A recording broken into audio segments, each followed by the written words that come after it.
Now you can hear me. I do it every time. Every time I do some recording. Every time. Every time I do some recording, I forget to switch it back.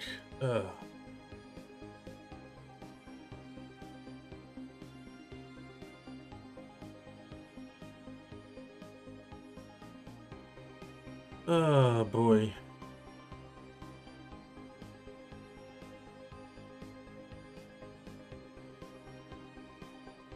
Right, okay. Welcome in, everyone. This is the follow-up from the beginner-friendly Stellaris stream that I did about a week or so ago now.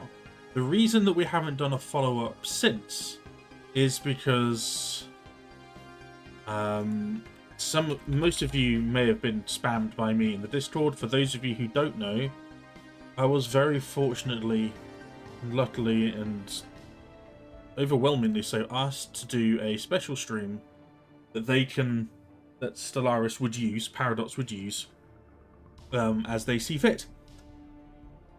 And it had to be beginner friendly, so I did a beginner friendly stream, and yeah, it's on the official Stellaris Steam website page. Sorry. So while you're browsing Stellaris, because Stellaris have an amazing offer on at the moment, up to 90% off the base game, and insane deals on a lot of the DLC. So if there's a DLC you've been thinking about purchasing or thinking about getting or wanted to get for a while, now is the time to do it. Well done, Tom, on the first. By the way, this is also the last day that Hearts of Iron 4 is ever going to be on offer. This is the final day. This is the if you want to see me play Hearts of Iron 4 on stream with Shaq, with Hamster, then now is the only time. You've got today to do it. And then Hearts of Iron 4 is never going to be available again. Ever. Actually, I might as well put that in the thing.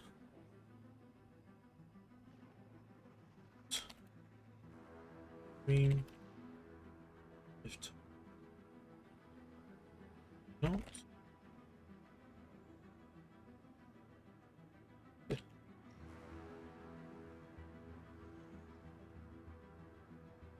Last date.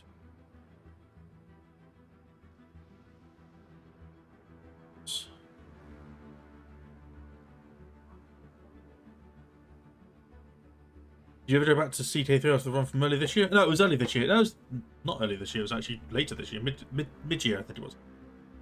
The English run. No, I didn't actually. Unifying England. No, I didn't. I meant to, and then other games took over. Other stuff happened, and it just kind of fell away a little bit. It happens. I might go back to it. I might not. I'm kind of still indifferent to CK3. I did enjoy it, but I don't know. It's one of those games that I can take or leave. It's one of those games I can take or leave. It's not one that I really would go out of my way to play. However, if you hit...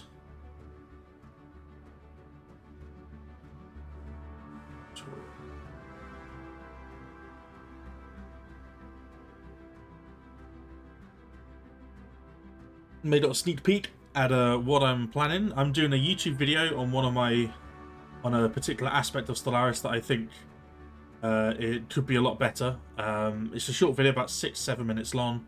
It's going to go on the Patreon for free. It's a Stellaris video, therefore it goes on the Patreon for free first. That video will go up probably tomorrow. Yeah, probably tomorrow around that midday-ish. It'll go live, and then it'll be on YouTube a week or so later. So if you want to see it early, if you want to see it before everyone else, go over to the Patreon, follow for a free membership, go for the free one, and then that Stellaris video will be available to be viewed hopefully tomorrow, if not Monday. And you see anything that I do for YouTube Stellaris related will be on the Patreon first, a week or two ahead of time, and then it will be on the on the YouTube. And of course, take a little look around the other tiers. See what we got.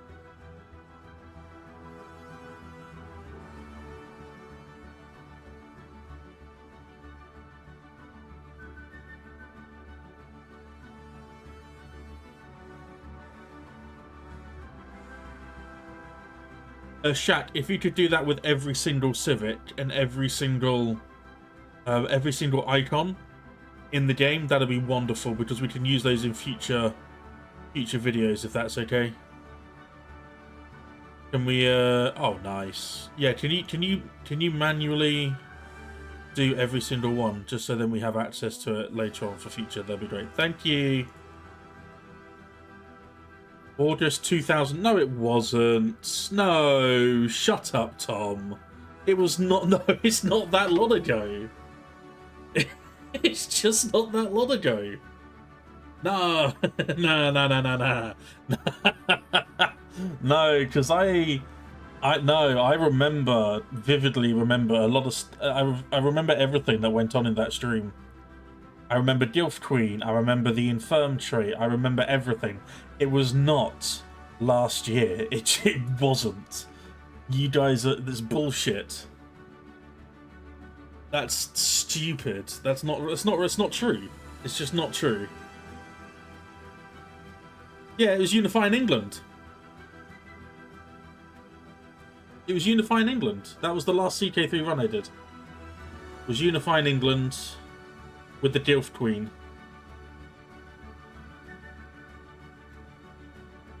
Yeah, maybe from a different one, but the CK3...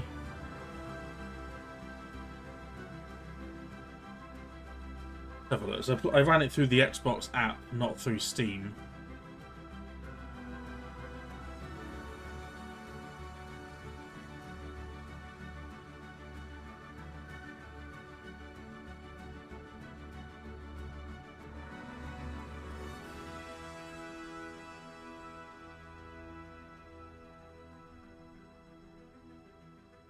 Or was it through Steam?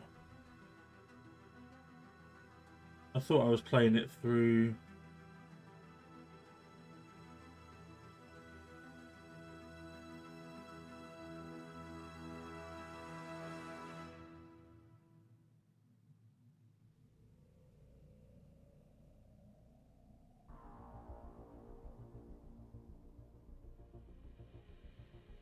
Yeah, I don't have Crusader Kings 3 installed anymore.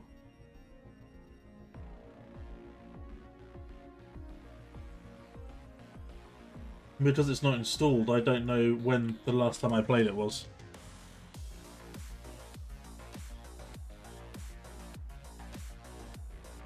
I've tried to unite England a couple of times, but every time I just get, what's the word, bored. I get bored of CK3 very quickly. That's what I'm saying, it's a game I should enjoy because I love the medieval diplomacy and stuff like that, I do. But it's a game that I've barely played. Well, not barely. Have I barely played it? I saw I played it like maybe 30 hours or so, something like that. It's a... I think you have to really like CK3 to enjoy CK3. Because I'm such an infrequent user of CK3, it's just... Every time I start up a playthrough, it feels like a chore. It feels like an actual job. The amount of effort you have to do to make sure things work, the amount of effort you have to do to make sure that the game can just carry on with your succession and your rulers. It's just... it has to be a stream thing. It has to be a stream thing, otherwise I cannot be bothered. And because of that, there's such large gaps between me playing and me not playing that when I come back to playing, everything that I've learned, everything that I thought I understood is now gone. Anyway, like I was saying, the first part of this beginner-friendly playthrough is on the official Steam Stellaris storefront page. If you go to the storefront on Stellaris for Stellaris on Steam, if you scroll up or pop open the window at the top, it will be me doing the first part of this. So I encourage everyone to ask questions, no matter how well you think you enjoy the game or know the game. Please ask questions.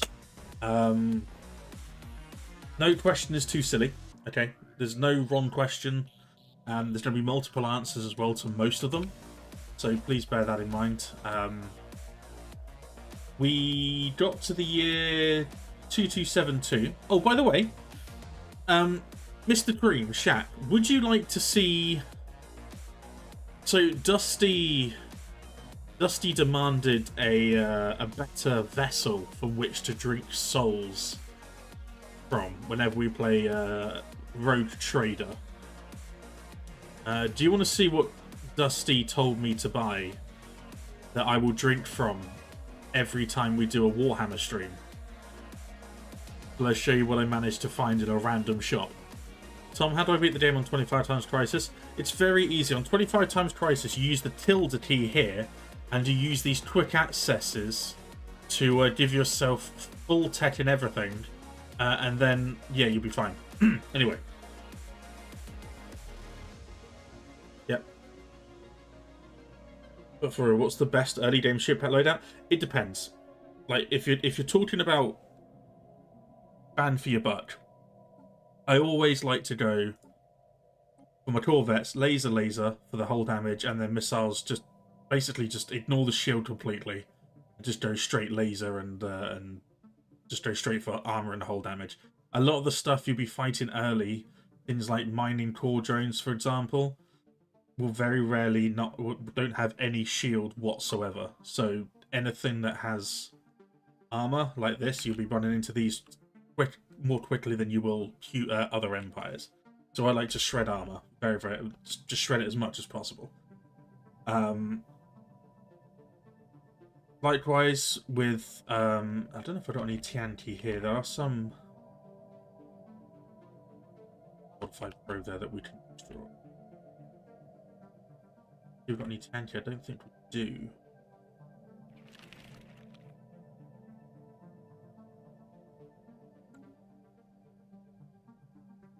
Oh, that's the one we were feuding with. Is that the friendly one? Oh yeah, we're in a federation. Are we in a federation?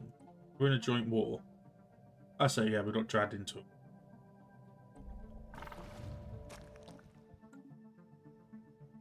Oh yeah, they had an uprising. That's fine. But then again, it comes down to, and this is, it sounds like a get out of jail free card.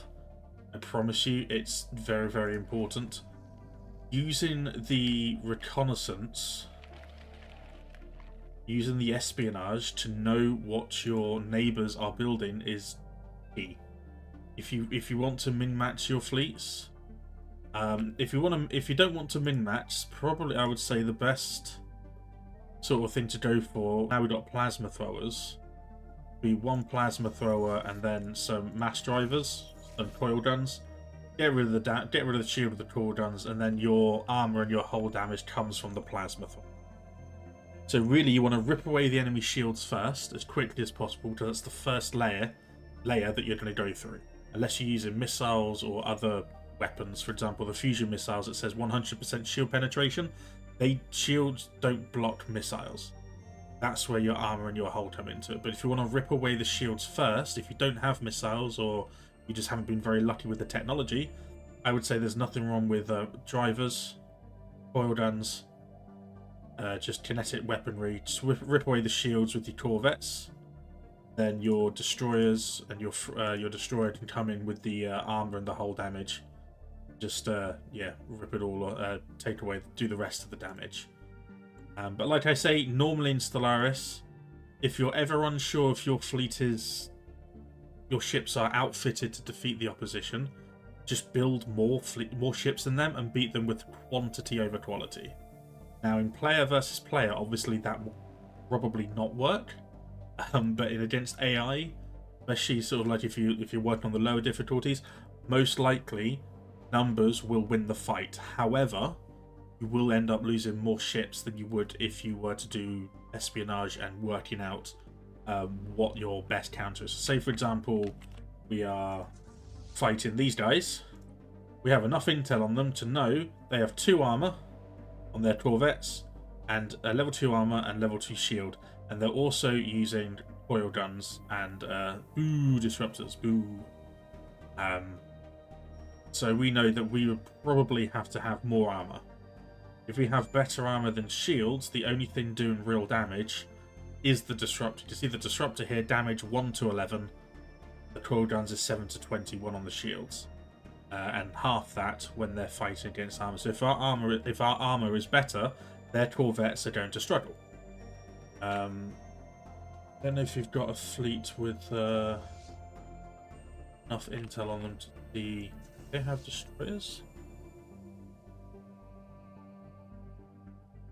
Yeah, we're going to be helping them out here. So we know they're destroyers. Level 1 shields. So if we have anything that level 1 armor, so if we go through armor, then we are in. If we get through their shields, we're in business because their shields are weaker. They are, however, using disruptors to get through the shields, and they're using small plasma throwers. So from this, we can deduce that they have very little shield damage. The disruptor bypasses the shield and the armor completely and deals damage to your hull. That's the. If you look at your ships, you've got a. You've got a blue bar. This is my these are my armies, but you notice here you've got a blue bar, which is your shields. You've got armor, which is orange, and your health bar is underneath you is your hull. That's the last thing that goes down. If you're going layer by layer, the hull is the last thing to go. So if you've got disruptors, for example, those disruptors are dealing damage directly to the hull. So we would be taking potentially between 7 to 11 points of damage per destroyer, of which they have 8. Which they have 2 here. And their corvettes have also gone exactly the same way. So that we're going to be taking, let's say, on average of 5 hull damage. So they've got 26. 26 times 5, as you all know, is about 130. It's about 130. That'd be 130 hull damage coming from this fleet. That's if the numbers are correct. And barely any shield damage. So if we have high enough shields, we can probably bear the brunt of most of that damage. If our armor is high enough, then we can bear the brunt of the damage. As you can see here, though, they've got multiple different corvettes.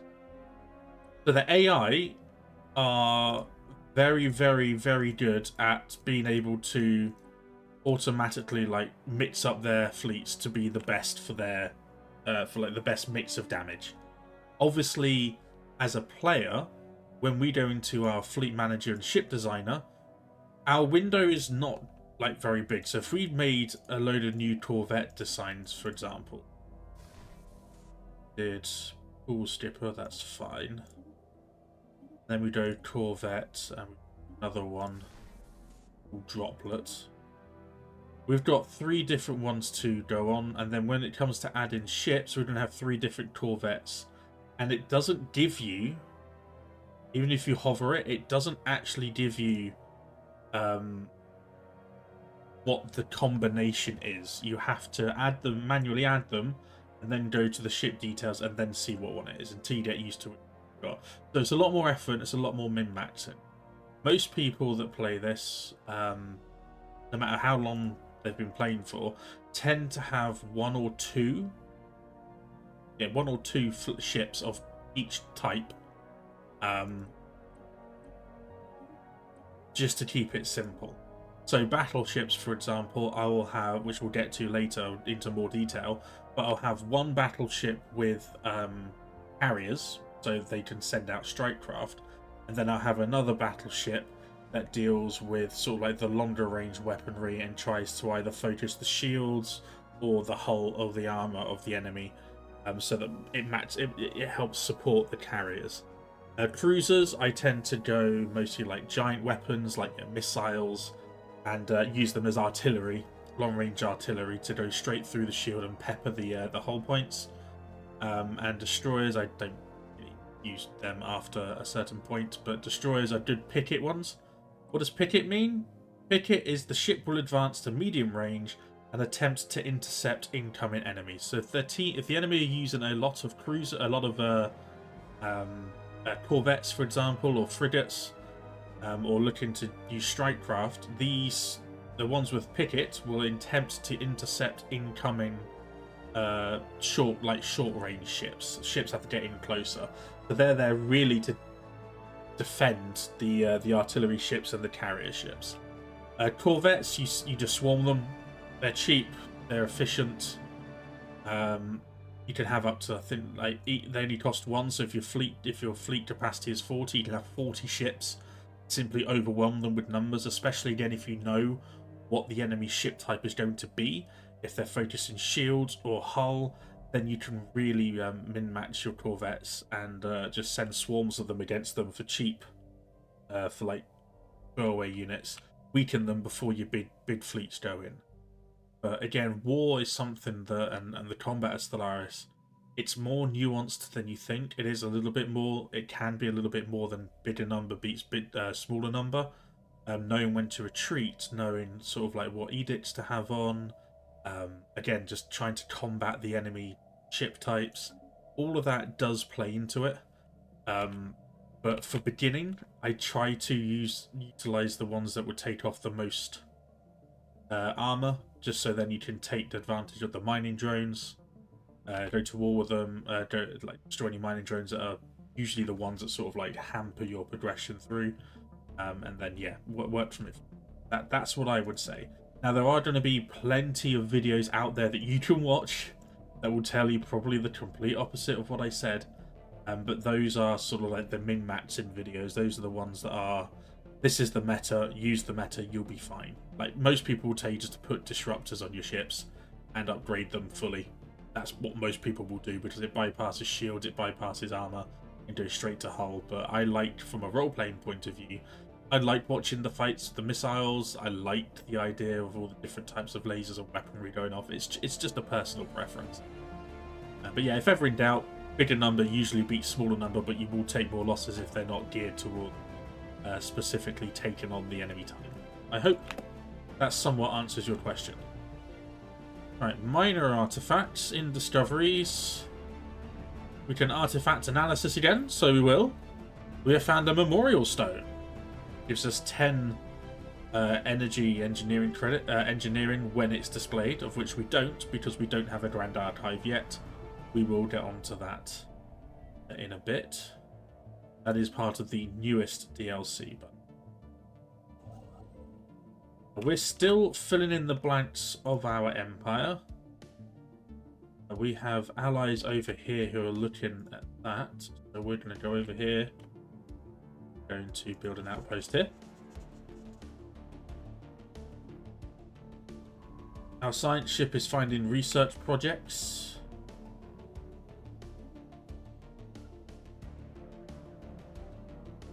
So we'll do them as we go. We've got the modified probe that prevented our science ship from being able to check. And we done another specimen from it as well.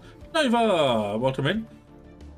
I now have a big space mama, and I'm now building my many fleets. Also, do you know you can get special stuff for space animals if you go down Jeanette? I have not done that yet. I have not. So, would prefer no spoilers, but it's interesting to know that it's nice to know that there are specialized, special things that you can do, special research opportunities or and stuff like that. That's going to be fun to figure out. Embassies are great. They give you friendly relations with other nations, with other empires. You also get to know where their capital is as well, which is very useful if you are looking to. It just gives you a big boost to like your friendship. So if you're looking to commercial pacts and non-aggression pacts and things you want to get on their good side, establish an embassy if it allows you to. It gives you a nice boost in friend. I think it gives you a permanent boost.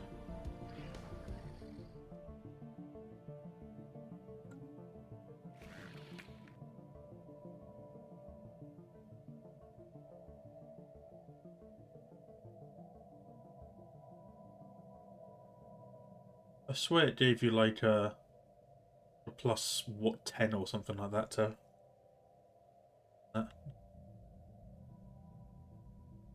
yes, migration. Shaq raised a very good point. Migration pacts are very, very important if you have the influence to spare, which we currently don't. But if you have enough influence, for example, this tundra world here, it's a 13. We cannot colonize. Well, we can. You can colonize it, even if it says 0%. you can colonize worlds with low percentage of habitability. However, if you hover over it, you will see the penalties that you will have. For example, penalties from low habitability include pop amenities usage plus 80%, pop upkeep plus 80%, resources from jobs minus 40, and pop growth speed minus 4. That's because no one really wants to be there. No one truly wants to be on that planet from your species. Your species do not want to own this planet. However, they understand in in looking to advance through the empire that you might have to habitate this. However, if you do, you will incur those penalties. What if, however, you find, that's a bad example, what if you find an empire whose planet type, say this is not continental, just say this is tundra. If their world is tundra, you can click on them, go to offer migration treaty, and when you offer it, and if they accept, their species will be able to be used to colonize planets of their habitability type. Which means if we set up a migration treaty with them, and they are tundra, when it comes to okay, it's currently defended. I think that might be a project we have to do. I'm not get into the projects in a second. However, when it comes to colonizing, do I have another world available? Yes. So when it comes, if you hit colonize, it will give you a list of everyone. They give you a list of everyone and every species in your empire. It gives you a percentage of what the colonization percentage. It usually will do every species in your empire. So if you're a xenophile, and you have migration treaties with a lot of empires, or you have refugees that come over from different empires during wartime, then your species list is going to be quite long, and you may lose yours.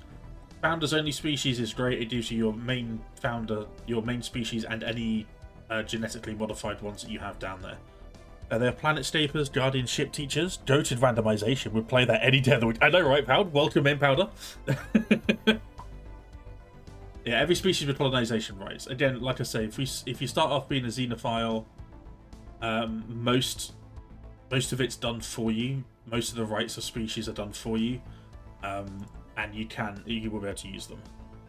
Missile animal fleet done, carrier animal fleets done, meta animal fleet done ×2, bypass shield and armor animals fleets done. Nice. Also, I'm the reverse scion and the Fallen Empire that gives fleets away for free. Nice. Yeah, I've not played as a... I know you keep asking me to do that, but I've not played anything like that yet. Xenocompatibility makes the colonization list a nightmare, and it also makes the in-game lag a nightmare as well. But yeah, so for example, in our species, in our empire, we have 4 species. We've got the Andigen, we've got the Wasiji, we've got the dolphins, and we've got the Mandasura. 60%, 60%, which means that when it comes to here, they will only get these debuffs. Okay, but if they're in the green, they tend to like our.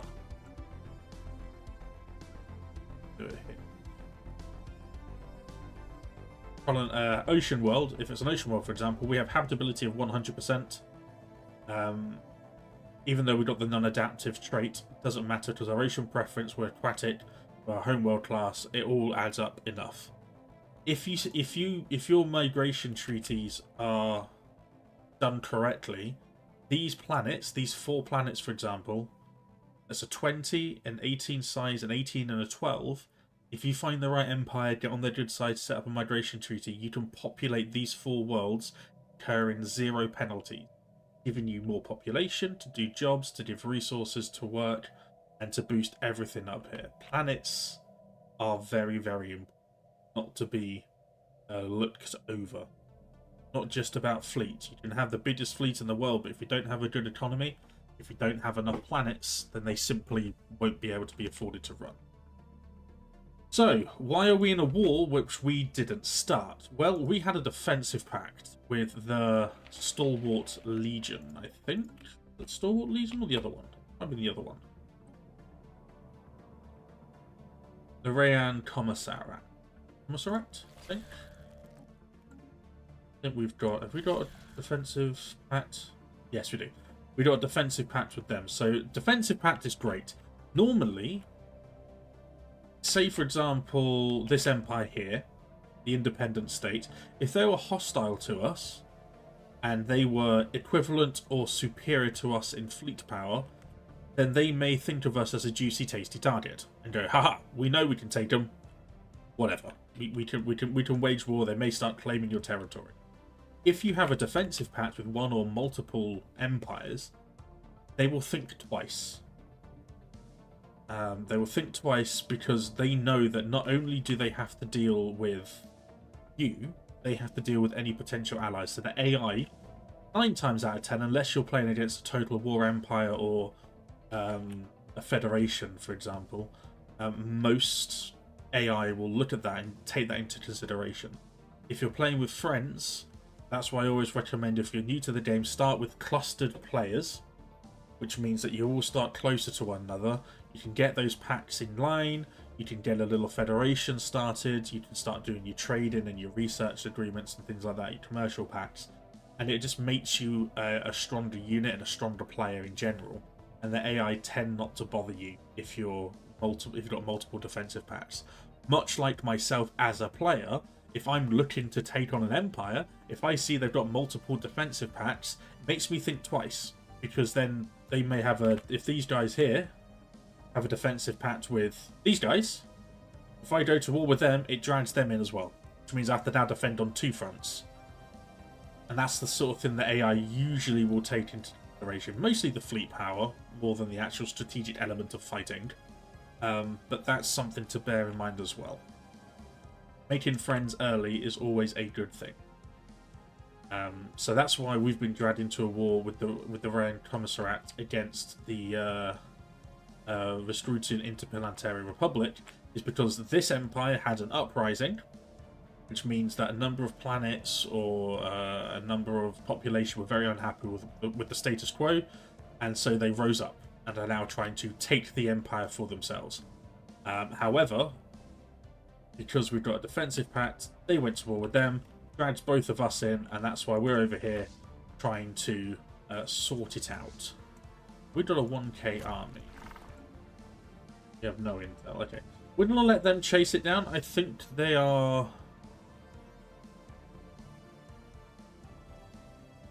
I don't know which one they are. Okay, they're following them.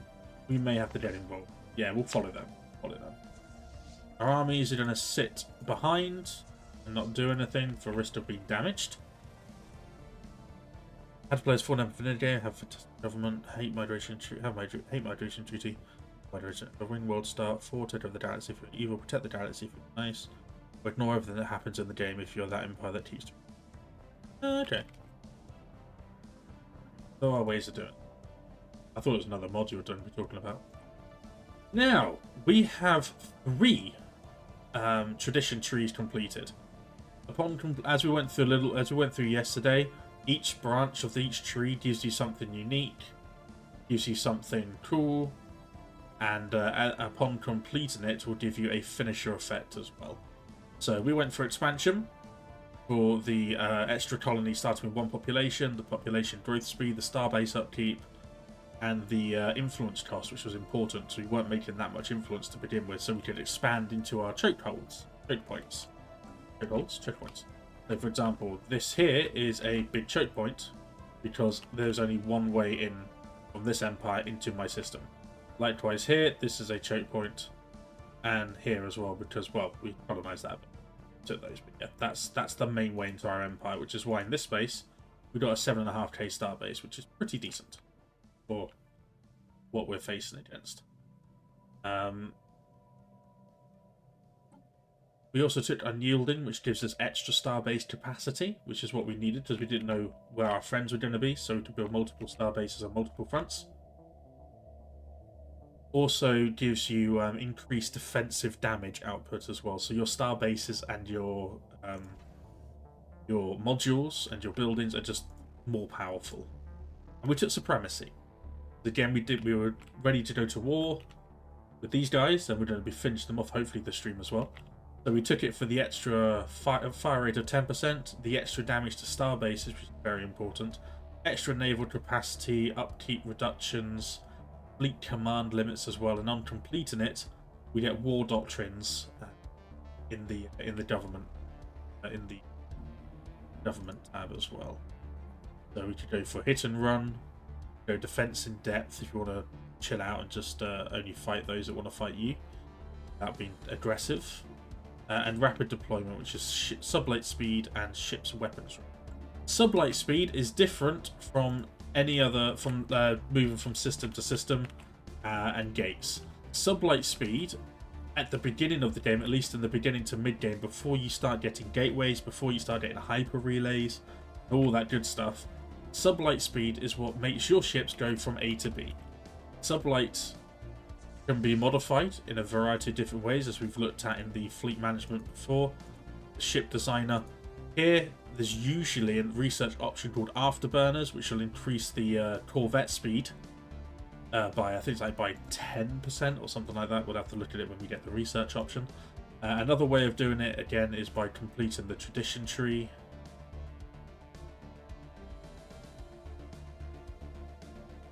Is it here? I don't remember now where I saw the sublight speed. Oh yeah, the doctrines. Yeah. So your sublight speed plus 25% means your ships move from here, which takes you from one system, to here a lot quicker. Until you get gateways, until you get hyper relays, all that good stuff, sublight speed is the only way your ships can move from A to B inside systems. So it means that when we're chasing these guys down, for example, we're going to be 25% quicker than if we didn't have it active, if we didn't have that war doctrine. So war doctrines are another thing to your policy, your government tabs is something else to worry about, to think about at least. All of these feed into your factions. Now, we looked at factions very briefly yesterday. Factions were something I never really took for very seriously until I understood them a little bit more. For example, your factions. If you are not a hive mind, or if you are a machine or a hive mind, you will never get factions. You'll never worry about factions. You'll never have to deal with factions. You don't have to worry about faction politics. So if you don't want to worry about this sort of page, by all means, play as a hive mind or a robot, and you won't have to ever worry about this. However, if like me, you like to play the democratic way of playing the game, or the oligarchic way, or any other way, biopops, then your factions will be dictated by your ethics. So your ethics, as we looked at in the Empire creation, are something that you choose very early on. So if you want to be spiritualist, if you want to be a militarist, if you want to be a xenophile or a xenophobe, if you want to be a materialist or an egalitarian, anything like that, all of your factions will fight for your ethics. You can lobby them, you can suppress them, etc. But this dictates the overall ethics that your empire adopt. Okay? So as you can see here, it breaks down each one. You've got authoritarian, egalitarian, xenophobe, xenophile, militarist, pacifist, spiritualist, and materialist. If you can see here, my starter ones of xenophile and spiritualist are the most popular. Due to its current attraction value, we expect around 52% of our pops to embrace this ethic. 49% of our pops currently embrace this ethic. So it means that our empire has spiritualist governing ethics, empire has psionic capabilities or pops, empire has diplomacy with spiritualist empires, pops work as a priest, high priest, death priest, or prosperity preacher, ethics represented on the council, ethics embraced by planetary governor. Those are all factors that will boost your spiritualist faction. Xenophile.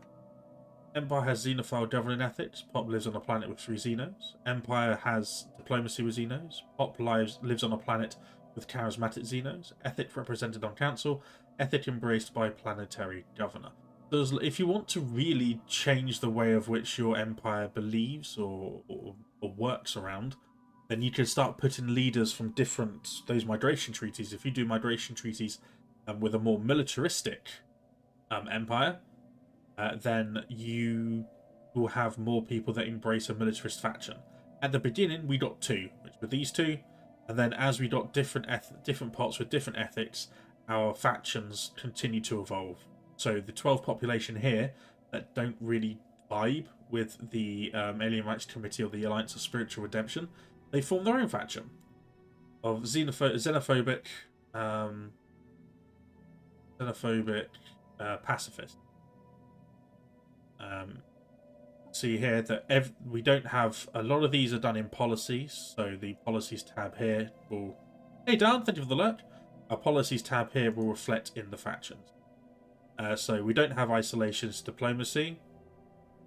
Staying at a large scale, a lot again. Peace, that's a pacifist thing. Non-aggression pact, pacifist. Restricted movement is a xenophobe. Stalwart defense is kind of both. Strong alone. So if we join a federation, that will not be green, and if we were, say, getting 2 or 3% approval, if we join a federation, that will disappear immediately.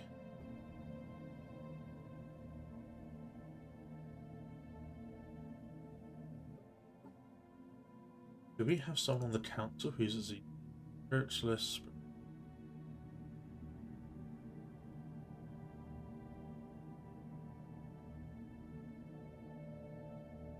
Turned out the road home was blocked yesterday and the road had ice, so still getting home midnight after time. 4 a.m. Dude. Go to bed. Yeah, don't go to bed, dude. Just go to bed. This is the authoritarian party, the Citizen Obedience Party. 15 supporters of this. You can see there you got 9.9 pops on Mandasura Prime. We go here. It's 9 times out of 10. The reason that you have different factions with, like, invariably different ethics is because in our case we just had a war. We just had a war where we took over 2 planets. So the population, we are starting to grow dolphins on this planet, but we have 95% of Mandasura. 21 pops of Mandasura. If you go to your species tab, Mandasura, we have 81 pot because we took over 3 planets. Yeah, 2 planets, and we've started to you have a lot of pops in there. So the more planets that you take, the more pops there'll be of a set, and that will, as you can see here, really start to affect the demographic. So it's just something to bear with. How is it represented in a game as like in a gameplay sense? Well, you'll notice that on the faction here you got effects. So we are generating 90 because we have every single issue of the Alliance of Spiritual Redemption. We have it where the replacement of organic life with robotic workers, we've disallowed that. Disallowed robotic workers. So that pleases them. We have no rights for synthetic beings. That's what they like. Spiritualist values will be reflected in their empire, government ethics. So yeah, we've done that as well. Unhallowed ground, setting foot in any tomb worlds will upset the Alliance of Spiritual Redemption. Psionic pursuit. Hey, hamster. Good to see you. Oh, don't you worry. I woke up. Oh, okay, you had a little sleep. It is a Saturday. I'll give you that. How you doing, hamster? We're just continuing on from the first part of our beginner-friendly playthrough. The first part of which is on the official Stellaris Steam front page. That's right. If you go to Stellaris on Steam and you scroll up, or the box pops out with like when they do developer streams, you'll see me there. So the first part of that is up there now.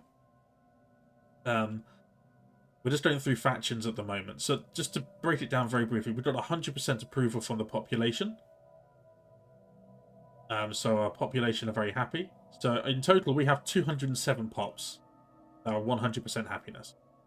We've got a 50% support for the Alliance of Spiritual Redemption, which means we are promoting spiritual ethics. We are promoting xenophilic ethics as well. However, we are starting to promote militaristic in low degrees xenophobic, pacifist, and authoritarian views.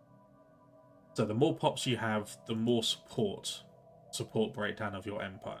So 78% of our empire embrace the ethics that we started with, which is reflected in unity. So we are gaining 97 unity a month from our alliance or spiritual redemption. We are gaining 55 unity a month from our alien rights committee. That will go up when we get federated or meet someone new. When we meet someone new and we federate, that will probably boost us to around, I'd say, about 65 unity.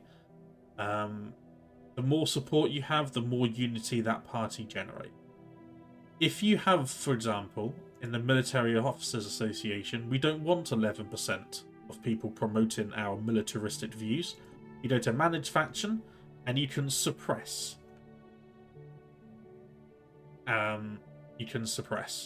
If, however, you want to say, for example, it's getting to a point where they now have like 37% support over your alien rights committee, and you think, you know what, you want to embrace military, you want to embrace ethics, then you can spend 5,000 unity and you can embrace. So when it gets to above 20%, you can embrace this faction, and it will change the ethics, it will change the way that your empire governs. That can be both disastrous and beneficial. I tend not to embrace the values of a different... I try and keep the main civics, the main ethics, as I started out with, because I already have an idea of where I want my empire to go. I already have a plan what I would like. So if this one, if you want to... Sorry, Hamster, I'll get to your question in a minute. If you're worried that the 11% is getting a little bit too high, and you want to boost this one, you can promote factions. You can promote it. So maybe, or maybe if you want to promote the spiritualist one, that means that more people from these parties, from population from these parties, will be drawn into the supporting ethic of your spiritualist. Boosts your unity, but it will reduce the unity across anything here. It will also mean that your populations with the xenophile one will slightly diminish. But since our main ethic is spiritualism, it won't hurt. Hey, Halo. Yeah, it's going really well, thank you. The first part of this is already done. We did it a week or so ago. It's on the Steam storefront page. I'm on Stellaris Steam, which is bizarre to say. And I decided to carry it on today, while Stellaris have the amazing offer that they do. I think it's like 90% off the base game, and then like multiple discounts across various DLCs. So I thought we'd carry it on here. And Hamster asked the question, what is the most evil civ you have played before in Stellaris? Difficult question, because I have been the Crisis before. I have been, like, you know, all-encompassing, all-ending. I am the threat. I am the one. I am he to bring ruin to you all. However, from a roleplay perspective, I would say the most evil empire I've been was Necrophaging Cat Empire. Because the story goes that I made up for that empire. The story is the cats were fed up on Earth of being treated so poorly. Cats, as you know, have this sort of like imperial, sort of like imperious, I am almighty, I will knock stuff off and yet you will still feed me sort of thing. Well, the cats rose up because the human race was so pathetic and incapable of defending itself. They deemed them they deemed it that the humans just couldn't look after themselves anymore. So the cats that have been evolving over generations, that have been secreted below the earth in hiding, saw how feeble and weak the human race was due to their treatments of cats, that are the treatment of their species that is so derisive and so sort of like, I don't like you, human, but you still feed me. They saw that as a sign of weakness. So the cats rose up and realized that the only way that the humans will ever know true strength and how to look after themselves is to necrophage them into cats. So the human population we had across the world will be necrophaged slowly into cats. and I had it where it was done slowly and painfully over the course of like 10 years until they were not human. They were human, and then as they go, as the laser or the machines go up, they then become cat. And that's probably the most evil sim. Even though it wasn't played to be evil to everyone else in the galaxy, it was evil. So that's a little bit about factions. Now, again, like I said the other stream, how you decide your traditions is based purely on your situation. We are currently at war, but we have both unyielding and supremacy already fully finished in our tradition tree. So we're not going to get any more benefits from. There are no real militarily beneficial ones in here. So are we going to go for adaptability? Adaptability increases your habitability. It increases your building slot sizes. It is an extra slot. So instead of having to build once you fleet this one here, you will instantly get a building slot across all of your planet. Even if they already have a building slot open, you will get one. You will get one that, as long as you don't want that's like red crossed or locked, you will get a free building slot without having to waste resources building a city district. It also helps with your bombardment damage, your defense army damage, and your resettlement chances. That using cost on your specialist districts. Aptitude is one of my favourite ones to take. It's all about leaders, strengthening leaders, making them better, giving you more leader options, more traits to start with as well, less negative traits, reduced upkeep, reduced costs as well. Archivism is going to be something that you would take if you're focusing on the collection. So what we saw in our collection here, it's all about boosting your output from your collection, from your specimen. Why have I not another ad break? Okay. We got frontier archaeology as well, which means that any dig site that are not in our borders, so these little signals here, these little signs of archaeological dig sites, if we find archaeological dig sites over here, for example, normally you need the system, you need to own the system before you can do the actual dig site. With that archivism thing tradition researched, you can just do it.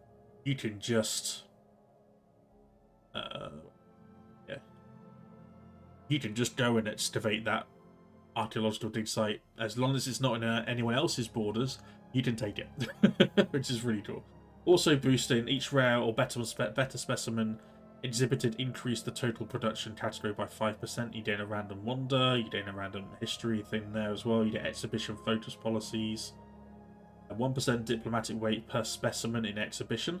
So if you have, for example, all of these filled up and being displayed, that's 1, 2, 3, 7, 8, 16, 24% extra diplomatic weight, which we'll get to the galactic community in a bit, because that is a lot. It seems like a lot to take in. Diplomacy will be very beneficial for us as well, which means it gives us the opportunity to form a federation. So if we've got multiple friendly allies that we do, we can, as long as we're all on board with similar ethics and we're friendly with one another, we can form a federation with a neighbouring ally. Federations are very, very good. They give bonuses. They also give safety. If there's 3 of you in a federation, one of you gets declared on, all 3 of you leap to defense. The other 2 leap to the defense of the one that's been declared on. You can also build federation fleets. You can also get bonuses against, depending on what federation type you go for. You get bonuses that impact gameplay. You get bonuses that impact economy. You get bonuses that impact military. Again, it just depends on what your neighbours are. If they're really aggressive, it might not matter. It's all about improving your diplomatic relations with other species. Discovery is good as well. Discovery, if you still got a lot of space to explore, Discovery increases the survey speed, it increases the chances of your science ship surviving if it meets a threat, and it increases research station output, so all the little starbase, all the little research things that you build here will be increased in their effectiveness as well. You get extra scientist capacity for your leaders. You get more leaders to choose from. You get increased experience gain, and your research upkeep is minus 20% as well. That is also true. What they're saying is true in chat. If you are in a federation, then sometimes, depending on how the federation works, sometimes the AI will declare war on someone, and even if it needs like most of you to agree, most of the time the empires will want to go to war. And if you say no and the war is stopped, that the empires that voted for war and will be negative towards you, or your friendship with them will drop slightly. It impacts a little bit of the cohesion of the federation. However, if you are worried about existential threats, or you're worried about another empire that's about to declare war on you, it's a little bit, it's better to be in a federation than just a defensive pact, because then if you decide you're strong enough and you want to go to war, or even if you're not quite strong enough but you want to go to war with them, if they're being very, very annoying, then you will have the backing of a federation. I myself have never really had an issue with them. It's really only when they antagonize a fallen empire do you realize, maybe I shouldn't have maybe I shouldn't have agreed to this. This is a little bit too much. But to begin with, federations, although it looks like a lot, it gives you a good security plan. With Discovery, that's all about science and researchers. Domestication is the one that came out with the recent Grand Archive. It's all about your space faunas, your little creatures. Domination. I don't normally take domination, purely because I don't usually. I don't really play enough of authoritarian governments, which is what this seems. The hegemony federation type is never really interested in me. Empire size from pops, though, minus 10% is very, very useful for reducing your population upkeep. Your empire size, you have 100 empire size maximum. Anything that's over that will incur penalties. As you can see, I'm already well over my empire size maximum. So we have technology costs of plus 56% and tradition adoption cost plus 56%, which means it takes longer for the technologies to finish, and it takes longer for this bar to go up so you can unlock traditions. This can be negated mostly through buildings, like research buildings. Your unity can be boosted in a myriad of different ways through government choices, through buildings, and through random occurrences throughout the game, which give you lump sums of unity. Mostly you don't need to worry about that. It looks scary, saying it has a 56% increase and a 56% adoption cost. My theory is they're going to be theory working the empire size and how it impacts in a different way in upcoming updates. Ever since they've changed how population works, essentially, and how leaders are, or mostly the population, with how much smoother the game runs now, and there's more population, there's more stuff. The empire size has always been a bit of a joke. It's a long-running thing in Stellaris that very rarely... This is the first time, for example, that I have moused over this icon in about 2 years. 2 years, year and a half, 2 years. I've probably even longer. This icon could be removed from the game, and it won't change how I play it. Just ignore this. Do not worry about going over 100. Take as much territory as you can. Take as many planets as you can. Make as many population as you can, because that does not matter. Do not restrict yourself from building building districts and building star bases and colonizing planets just because that is nearing to be an insurmountable number. Just don't worry about it. There are ways to counter that. No worries, hamster. Enjoy the dog walk. Please send pictures. Put them in Discord so that I can see the happy little doggo.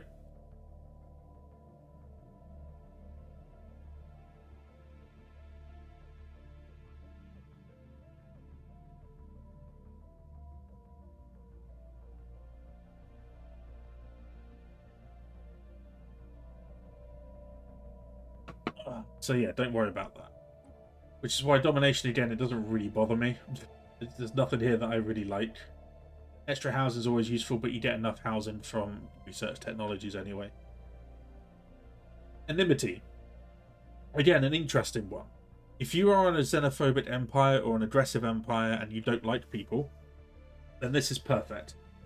Your agenda, second strike, you get pop growth per neighbouring rival, plus 3%. So you can have up to 3 rivals. If you're rivaling 3 people that are surrounding you, you get an increase in pop growth and pop assembly of 9%, which is big.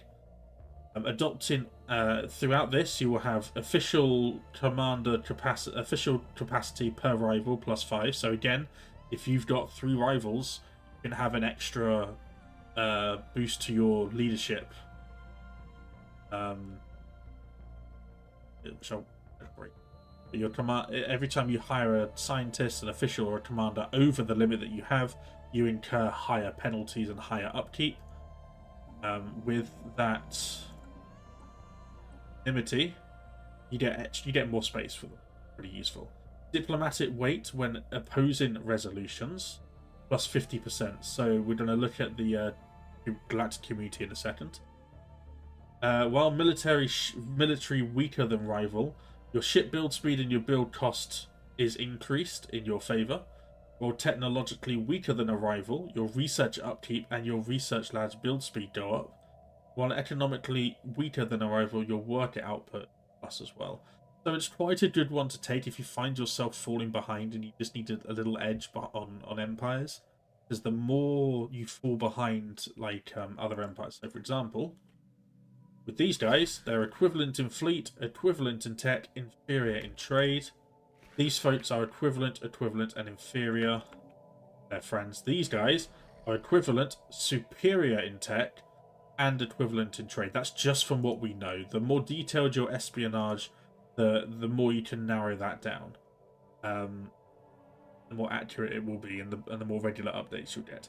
If they get to superior in both trade and in fleet power, they will start to regard our empire as inferior. They'll start to not treat us as equals, and if their ethics, which we don't know, we do know they're militarist, fanatic militarist, and xenophile, they may well be more military inclined to say that we're weaker and want to take our territory from. So you will need to bear that in mind. If you've got even though they're receptive, that could change very quickly if they deem us to start being inferior and a bit pathetic. They may say, "Hey, actually, we're going to be we think we can do better than you with the land you've got.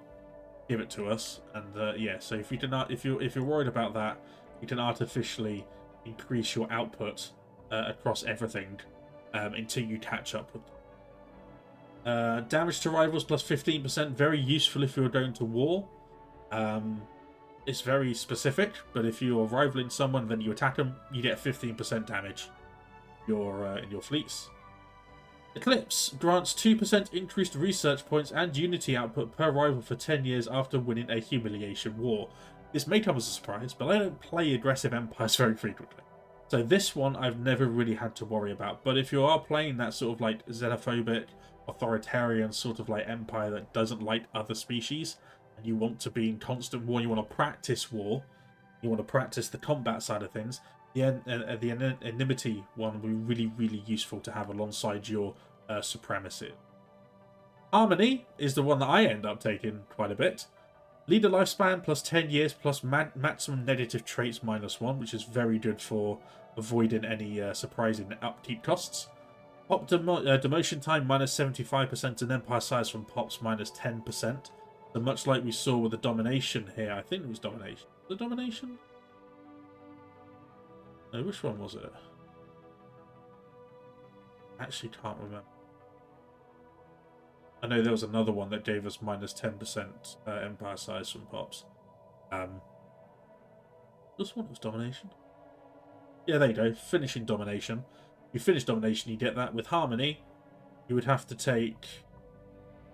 with it, you get pop upkeep minus 10% as an agenda.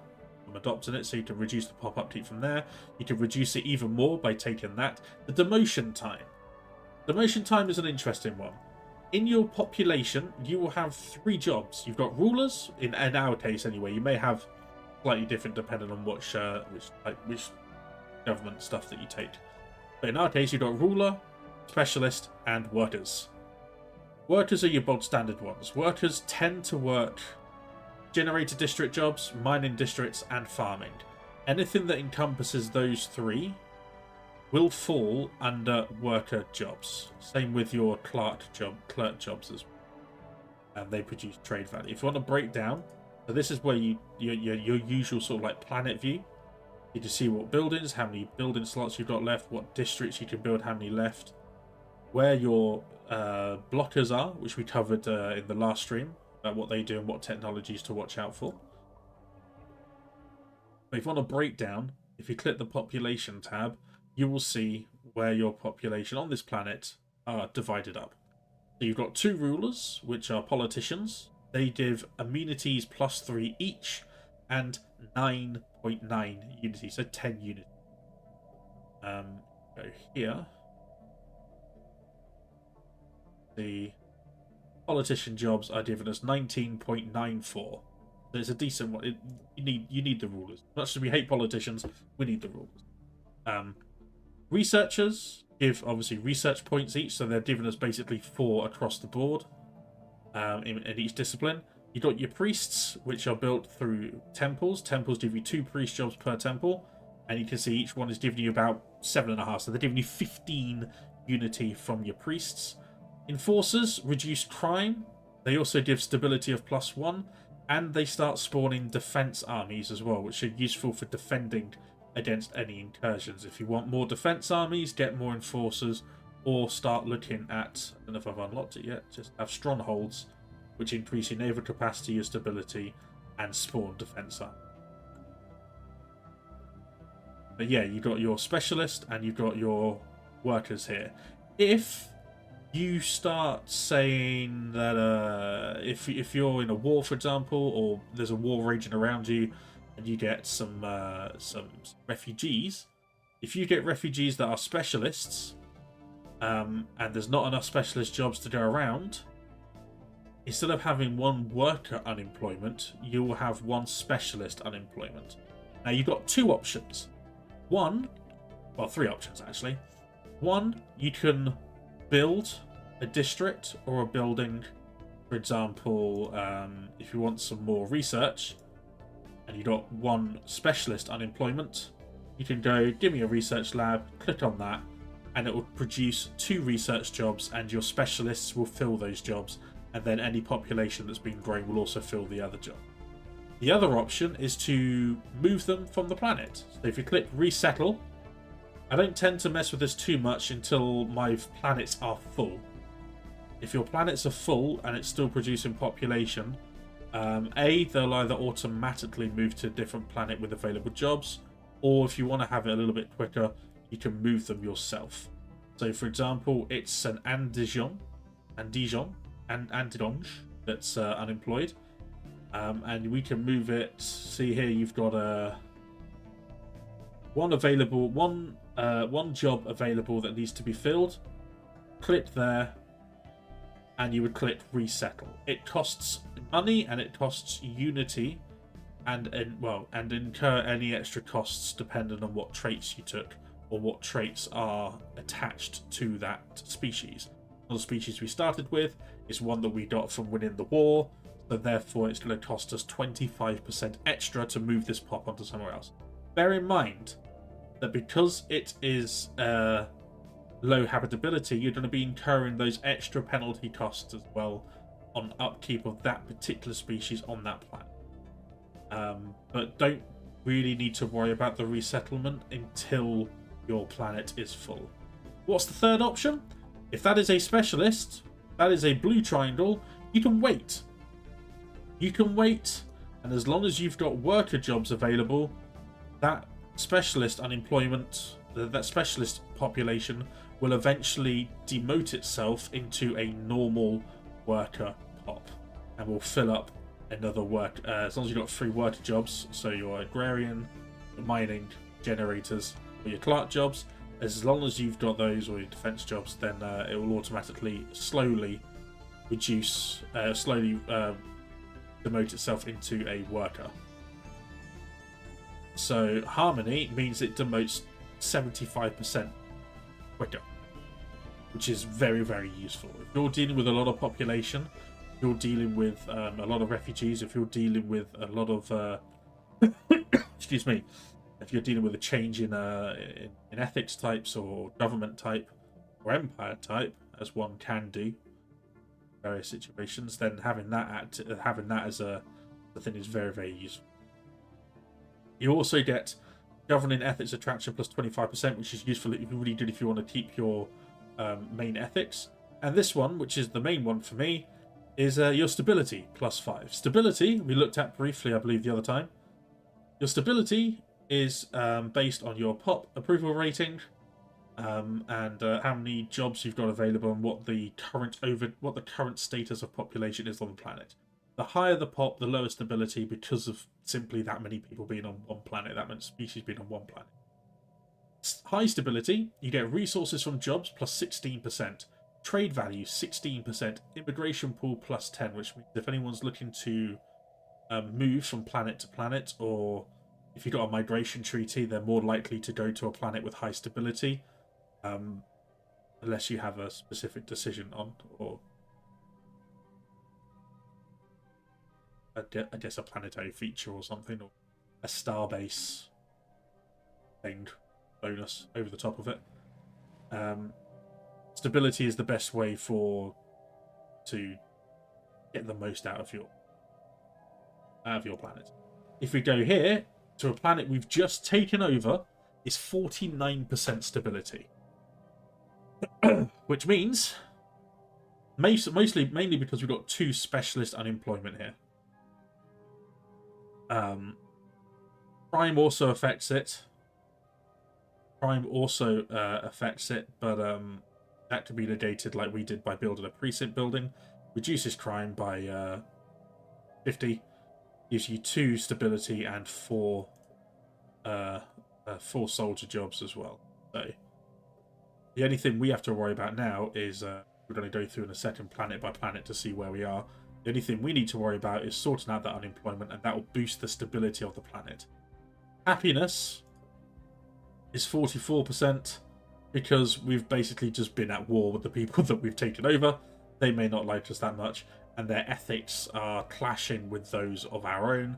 So that's something we can either change later on, or we could just deal with it and just take the lower stability. However, if we took harmony, that will boost 49% stability to 54% stability, which will put us in the yellow, which means we incur less penalties and the population will be happier as well.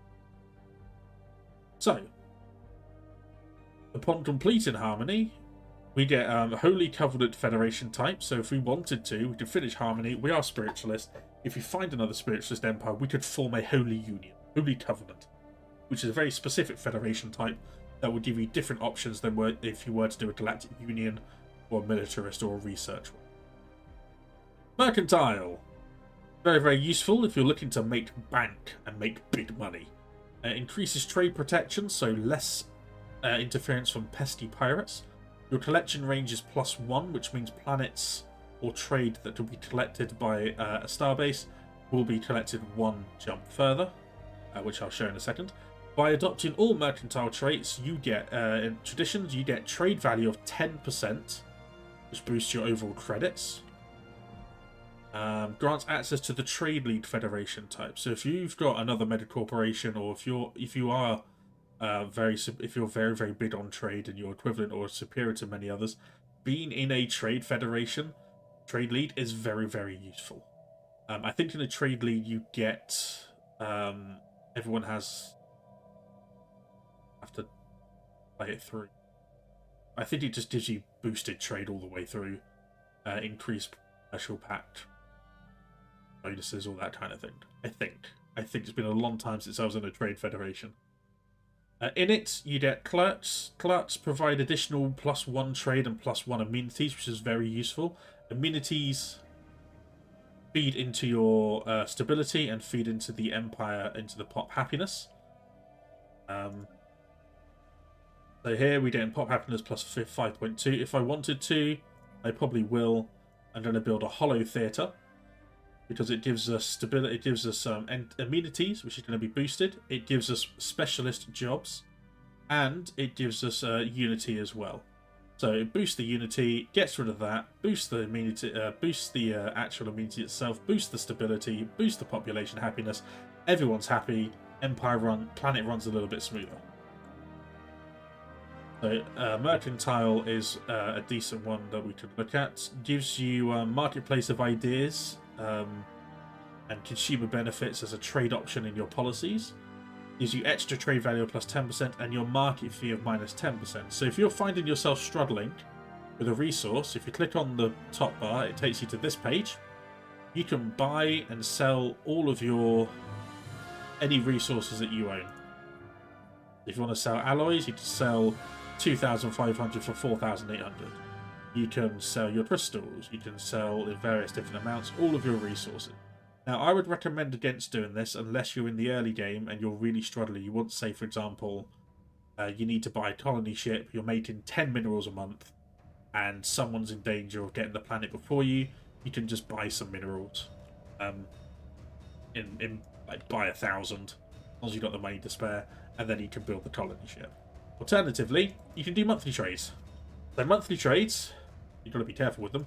If you buy too much, you will damage the market and will effectively make it a little bit more expensive for yourself. Buy 1 mineral costs 1 credit 30 cents, 1.3 credits. If you were to buy 10, that's going to cost us 13 credits a month. We're making 65, we can buy 10 a month if we wanted to boost that. We don't need to, but if we wanted to, we could boost that by 10 and spend 13. So that would just be a direct sort of like monthly credits will go down, monthly minerals go up. So if you're not in too much of a rush, you could just increase your monthly spend on minerals until you get what you need and then cancel it. If you do that with the Mercantile -10% trade, -10% fee, you get better options, basically. Politics. The galactic stage is set and we intend to have the leading role. This is all about influencing the galactic community, which we'll come on to now. The galactic community is an event that will pop, I believe, as long as you have Federation back. I'll have to double check that 1 second.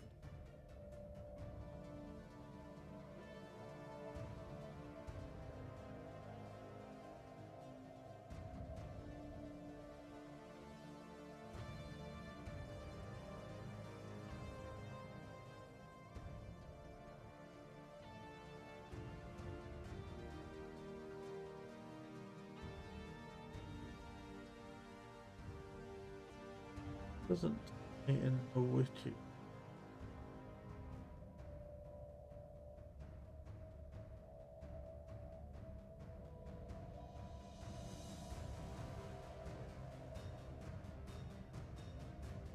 Federations and or Nemesis, there you go, is the DLC you're looking.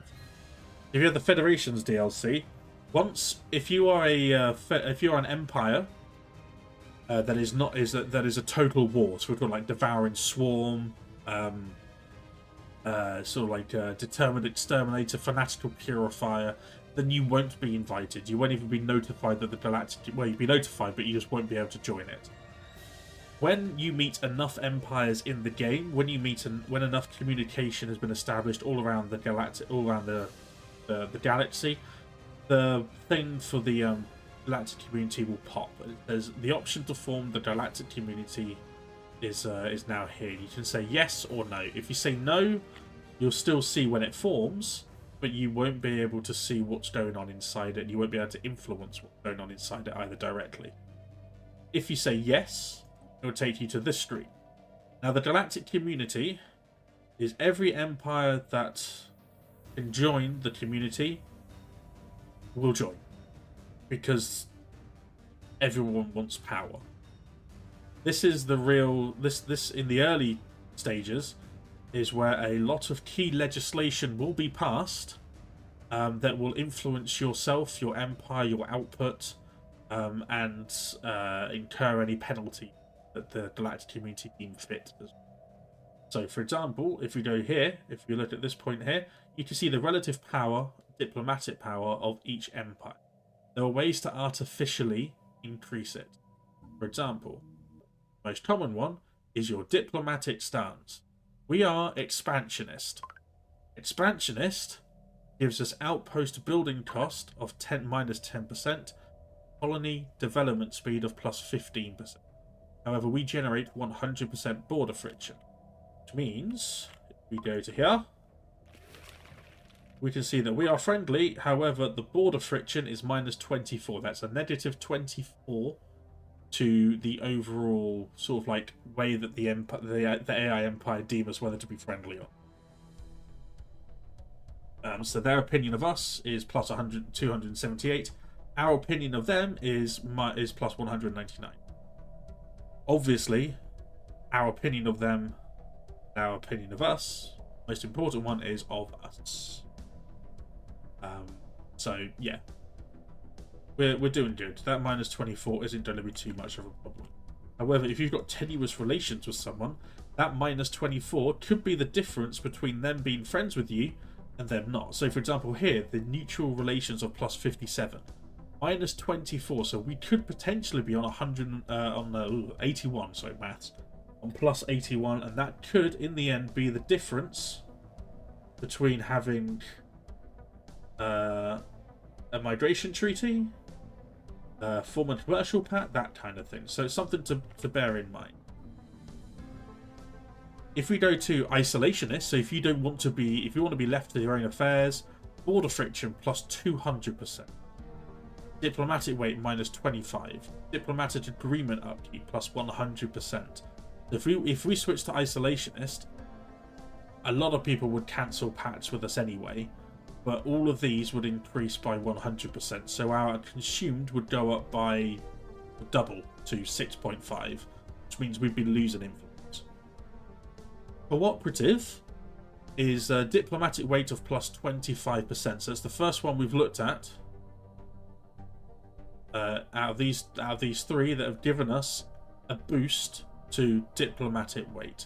So if we went to cooperative, we can add 25%. So 1.3k, 10% is 130. You're looking at around about 260, about 280, maybe 300 increase into our diplomatic weight, which means that we would move from here, third place, into joint first or even first. Which is great. Belligerent is... Hey, yeah, it's great. Crack, is it great? Attack Central, welcome in. Party of 6. Thank you so much. So what were you streaming? What were you playing? Please do enlighten us, and please spam your emotes as much as you can. I want to see if you've got any emotes, how cool they look. But welcome in. This is a beginner-friendly stream for Stellaris. Our first part... Hey, you were playing Stellaris as well? Nice! Are you new to the game? Are you a seasoned veteran? And how many planets have you cracked in total? This is a beginner-friendly stream. We are answering questions from the folks. We are asking... going through a detailed explanation of various mechanics, various things to look for and to look out for. The first part of our Stellaris, this is going to be a weird thing to say. The first part is actually, if you go to the Stellaris on Steam, If you go to the Stellaris page on Steam on the store page, and you scroll up to the stream, that is me. I am on the official Stellaris Storm page, Stellaris Steam front page. Yeah, the first part is there. Currently, it's refreshed to me setting up the Empire. If you want to know about Empire creation, then go check out the Steam Stellaris page, and you'll see me there. Cracked about 5, nice. Played about a year ago, bought all the DLC again. Oh yes, I feel you on that one. Find it hard doing diplomacy due to the claim system. It makes it very hard to fight back against assholes. If you want to fight back against an asshole, if you have someone who is continually insulting you, continually claiming your territory, espionage is your best friend. Espionage opens up a whole new host of opportunities to you. Not just in the operations, but just in seeing what they're doing as an empire. You can start to get an idea if they have defensive pacts. You can get an idea if they're allied to anyone, if they're part of a federation.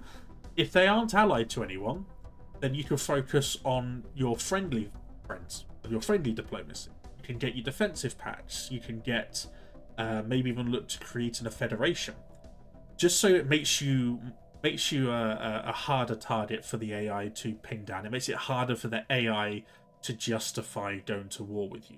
The claim system itself, I am very rarely in a place where I can take out an entire empire in one go. Take this one, for example. We were at war with them before. But I didn't have enough influence to claim their entire empire, so we'd have to do it in 2 spots of war, unfortunately. Which one seems best? They all seem weird. I don't know if I actually got an espionage. Yes, I do. So here, I use the gather information. Gather information is extremely good. Sparking diplomatic incidents and acquiring assets are my next top 2. So sparking a diplomatic incident, if you want to go to war with them, if you want to get their trust down, if you want to make it look like they're being an asshole, sparking a diplomatic incident between the two gives you an opportunity to go to war with them. Acquiring assets is very, very important. You can get various assets across every single type of operation. So you can get the blue one, which I can't remember. Oh, there you go. The subterfuge. Oh, there you go. Yeah. So each manipulation, sabotage, subterfuge, you can get assets that specialize in individual ones. It's random which ones you get, but say for example you get an asset that specializes in subterfuge. When you next do steal technology, you can employ that asset to give you a big boost and a big bonus into successfully completing that operation. Same with the smear campaign and extorting favors. Now that you cannot trade for favors anymore, extorting favors is very, very powerful. Because when it comes to you and the galactic community, the more favors you have, the more power you have to moving through stuff that you want. The gathering of information adds all to this. So if you want to know what their military, you want more military info. If you want more technology, if you want more economic sort of like information, then gathering information is going to be your best one. It's the quickest, it's probably the least risky, and it's the one that gives you the best benefits in the long term.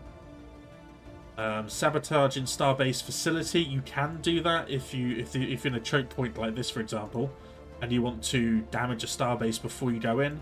You can coordinate the sabotaging along with your declaration of war, so they'll be in a weakened state. Now, I would love to see, because the espionage system's been out now for a while, I would love to see a revamp to this. I want to see more options. I would like to see... they're very expensive as well. If you want to do this, it's going to cost you an upkeep of 4 per month, but 20 influence. We're not making much influence. So I have to be very careful which ones I want to select. But just knowing what ships they have is more information than is enough information where if they decide to attack you, you can get your ships refit your ships with stuff that would counter their fleet. So, for example, if we look here at these guys, we have low information on most of their fleets. But we see they have level 2 armor and level 2 shields. They're mostly armored. And they deal mostly in shield damage, and their only hull and armor penetration, really, is coming from small disruptors, which don't do that much damage, but bypass all the armor and shields, so they're directly attacking your hull. If you've got information on their ships, you know what to build. You can counter them. So even though your fleet may not be as big as theirs, you will certainly be in a much better position to deal more damage. Which at that point is all that matters. Like I say, in tradition trees as well, if you want to focus on defense, unyielding is your best friend. If you want to focus on ship damage output, then supremacy is your best friend. You can also, again, like I said before, you can look at diplomacy. So if you've got a couple of friendly empires, you can form a federation. If they've all got if they're all friendly with each other, commercial pacts and aggression pacts or defensive pacts, you can form a federation, so you're less of a target. And alternatively, you can just make sure your choke points are well defended. So, for example, here we have. It's not really good. This is the choke point. So this one here, for example, I've made sure that with my unyielding 7.4k starbase, we've got a shipyard next to the one jump away as well, so we can leave our ships there with no upkeep costs. And yeah, we can reinforce the front line as and when. Same here, we've got 7.4k here in this system, and it's one system so they have to come through here. Perfect. I never did build enough influence. Currently have an alloy shortage. I appreciate the advice so much. Have a meeting now. Yeah, no worries, Attack. I really appreciate you stopping by. I really appreciate you stopping by.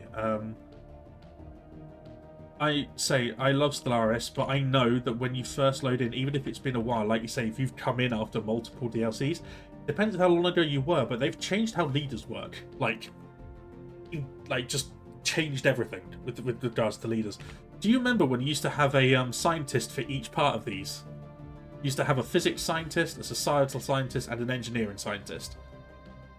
Crack. Okay. Got it. Thank you. I always struggle with that word. Rat-a-tat Central. Thank you. You've been playing the game a few times throughout December? Hell yeah. Yeah, so leaders have changed.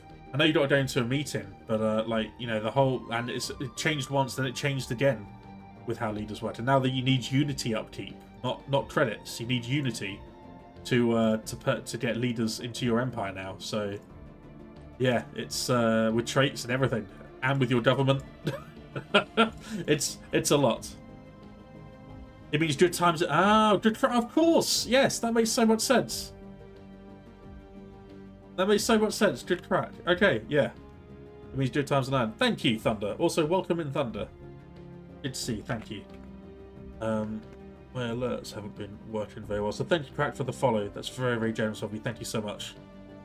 We're going to be doing a beginner stream. Like, this stream will be to attack the good times centrally. Hell yeah. Oh, one big disco. But I'm old. Disco. Yeah, my Stellaris experience is about 2,200 hours or so. I've been wanting to do a beginner stream for a while. I've been very fortunate to play games with EP30, with Montu, yeah, I think from watching those guys play, watching their YouTube videos and playing with them, I've kind of finally getting to a point where I feel comfortable. Thank you, Thunder, for the follow as well. That's very generous. Thank you. I don't know why you're not getting the alerts. I don't know why. My alerts have been balked recently, so I apologise. Yeah, like I said, the first part of this beginner playthrough is on the Steam storefront page of Stellaris. I'm looking at myself sorting out an empire, going through empire types. If you want to learn a little bit more about building an empire, hop along to Steam, look up Stellaris, do the little pop-out video, and then you can see me doing that on the official page. Off as well, but yeah, no, we appreciate all lurkers. We appreciate everyone's got things to do, and Crack, if you've just been streaming, you got a meeting, please do look after yourself with your after stream care. Please do not worry if you won't be back. Just popping in saying hello is the absolute best, so thank you so much. Enjoy the rest of your day, I say enjoy the meeting, but hopefully it's a good meeting. Anyway, where were we? So we were going through here. So that's another reason why harmony is very good for the stability. Mercantile for that. Politics, each one for the galactic community will give you boosts. So after a resolution is passed by another empire, you can gain 25% diplomatic weight until one of your own resolutions is. So as long as you have a resolution being offered in the galactic community, if yours isn't passed and someone else's is, you gain a 25% flat boost to your diplomatic weight until your proposal is passed. If it passes, otherwise you could just get if you offer something very unpopular, people might not want it, but you still get that 25% boost. Veto cooldown minus 25% and emergency measures cooldown minus 25% as well. That's for when you're on the council, and then the politics. You get diplomatic weight, a flat rate of 10%, and then this back as well, which is one of these. So the galactic community, what is it? Well, like I said, if you're not a total war empire like a fanatical purifier, a determined exterminator, a terrorvore, or anything nasty, then you will be invited. If you say yes, you see this page, which is the relative powers. We've gone through a few ways in which you can artificially boost your diplomatic weight through perks and through your policies. Policies, as you play the game and you become more accustomed to a playstyle, or more used to flicking between menus and doing things to a little bit more of a min-max, not even min-max, but sort of like just paying more attention to like the smaller details that these can do, then I would say you don't need to worry about these. But when you start looking into things like diplomatic weight, there are ways to artificially boost your diplomatic weight, even in the short term. For like 10 years or so, you can boost it. But in the galactic community, you have a number of resolutions from commerce and industry, politics and culture, environment and technology, defensive war, suzerains and sovereignty, and galactic priority. There are a number that you will always see proposed first, and that normally pass first. Normally they're the ones that give the most boost. So for example, forming the galactic market gives you an increased resource capacity of 10,000, which is great. But it also means you can you get an opportunity to become the owner, the hub of galactic trade in the galaxy, which gives you a market fee reduction of 10%. And it's a cool little. It's a really big sort of like, yes, I am the galactic hub of trade. Come on, I am the main. I am the main guy. Most empires want this because it's a universal benefit. It changes the way from, rather than doing internal markets, these prices will start to be affected by a galactic level. So if a lot of people, for example, are buying consumer goods, you can sell stuff for quite expensive and it will cost more to buy. If people start flooding the market with resources you don't have, for example, we don't have any exotic gases. If the galactic market forms and someone sells exotic gases, we can then buy exotic gases and start our exotic gases hoard as well. Start stockpiling those. There are ones out there that are not great. For example, we can have minor administrative sanctions. So empires that are denounced or are in breach of galactic law have penalties applied to them. Most of the time you will be in breach are the ones that give you stuff like the military one. So there's a proposal, see if I can find it.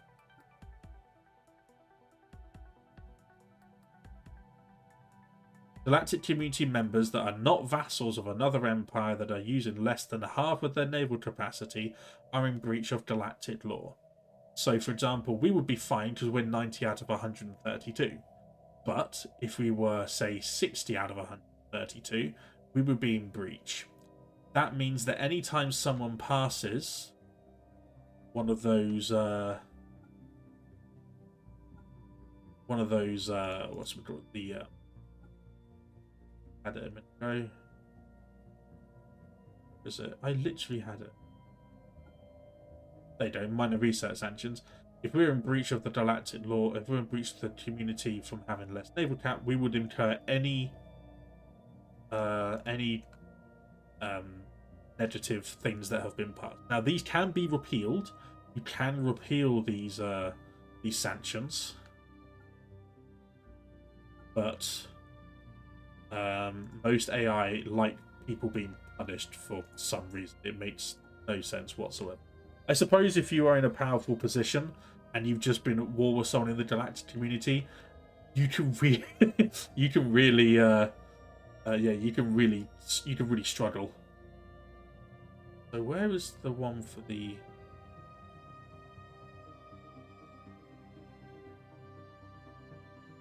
Work out what the. Anyway, so that gives you a brief idea of what things to be done. So, for example, I usually go for regulatory facilitation or buzzword standardization. Yes, my priest upkeep would go up by 5%, but my diplomatic weight from economy would be +20, and my trade value is +5. It costs you 100. It costs you 100 influence to propose it. You do get that back if it passes. If and when that passes, I will get the 100 influence back. Regulatory facilitation is diplomatic weight from economy plus 20%. Habitability goes down by 2%, but your worker pot resource output is plus 2.5. Huge. And it gives you a brief breakdown as well of what the likelihood is. So, for example, the buzzword standardization has intermediate support. The regulatory facilitation has intermediate support as well. So it's not overwhelming or strong. There are some that are very, very popular. Like I say, the galactic market would always be sort of like a strong one. But yeah, so this is where you would start to manipulate your way into more output. You would start to look to boost your diplomatic weight so that your vote counts for more. Another way to do that is by using a leader. Now, leaders we've looked at a little bit from the science point of view and from the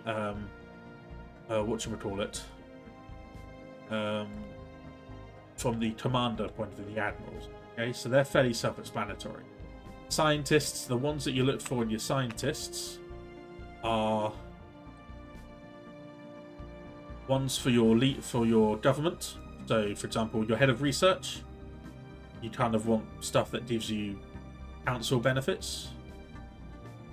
For your science ships, you're looking to cultivate a leader that's good in usually one area. So, for example, this one is my archaeological one. So that's what you're going to do down there. You can do your excavation down there. My other scientist down here is doing the archaeological, but is also, as my head of research, I want them to have a councillor perk as well. So there's no real benefit to this. They don't get any boosts for extra research, for extra survey speed or extra stuff. They get a flat. They're more aimed at being a councillor-friendly scientist. Officials. You give you the most benefits for trade and planetary bonuses. So for this one, my building and district upkeep is minus 20%, and the planetary build speed is plus 20% for this planet. They also, if they are on the planet in the capital of the sector, they also get a sector bonus as well. So across every other planet under the sector, so in this sector we've got Parabim, Heb, Ancaster, Erasmodon, and Erasmodon Secundus. They are all getting a plus 10% planetary build speed boost and upkeep of minus 10% as well. Very, very useful. My other official, I believe, is currently the leader of my... yeah, is my ruler. I know. I do have a minister of the seas. There you go, on my government slot. But you can also put them on a planet as well. Because they're my councillor, I don't have any planetary boosts. The only planetary boosts comes from their level, where they get a on a planet you get a plus 2% basic resources from jobs. So the reason I've put him on this planet is that I want an extra 2% alloy. That's it. But officials are usually the ones that deal with planetary boosts, and they also deal with diplomacy. So when you form a federation, you can assign a diplomat, and when you're in the galactic community, you can also select a leader to be representing your interests. Now, as far as I understand it, as far as I've seen, there's no traits that work, no starting traits that really work with your delegate, with your diplomacy as your delegate. So the only way to get a boost is when they reach level 4, they get a veteran perk, and as long as that leader is still part of your diplomat, then you can choose them to be a delegate, which will give them I think it's like a 5 or a 10% increase to diplomatic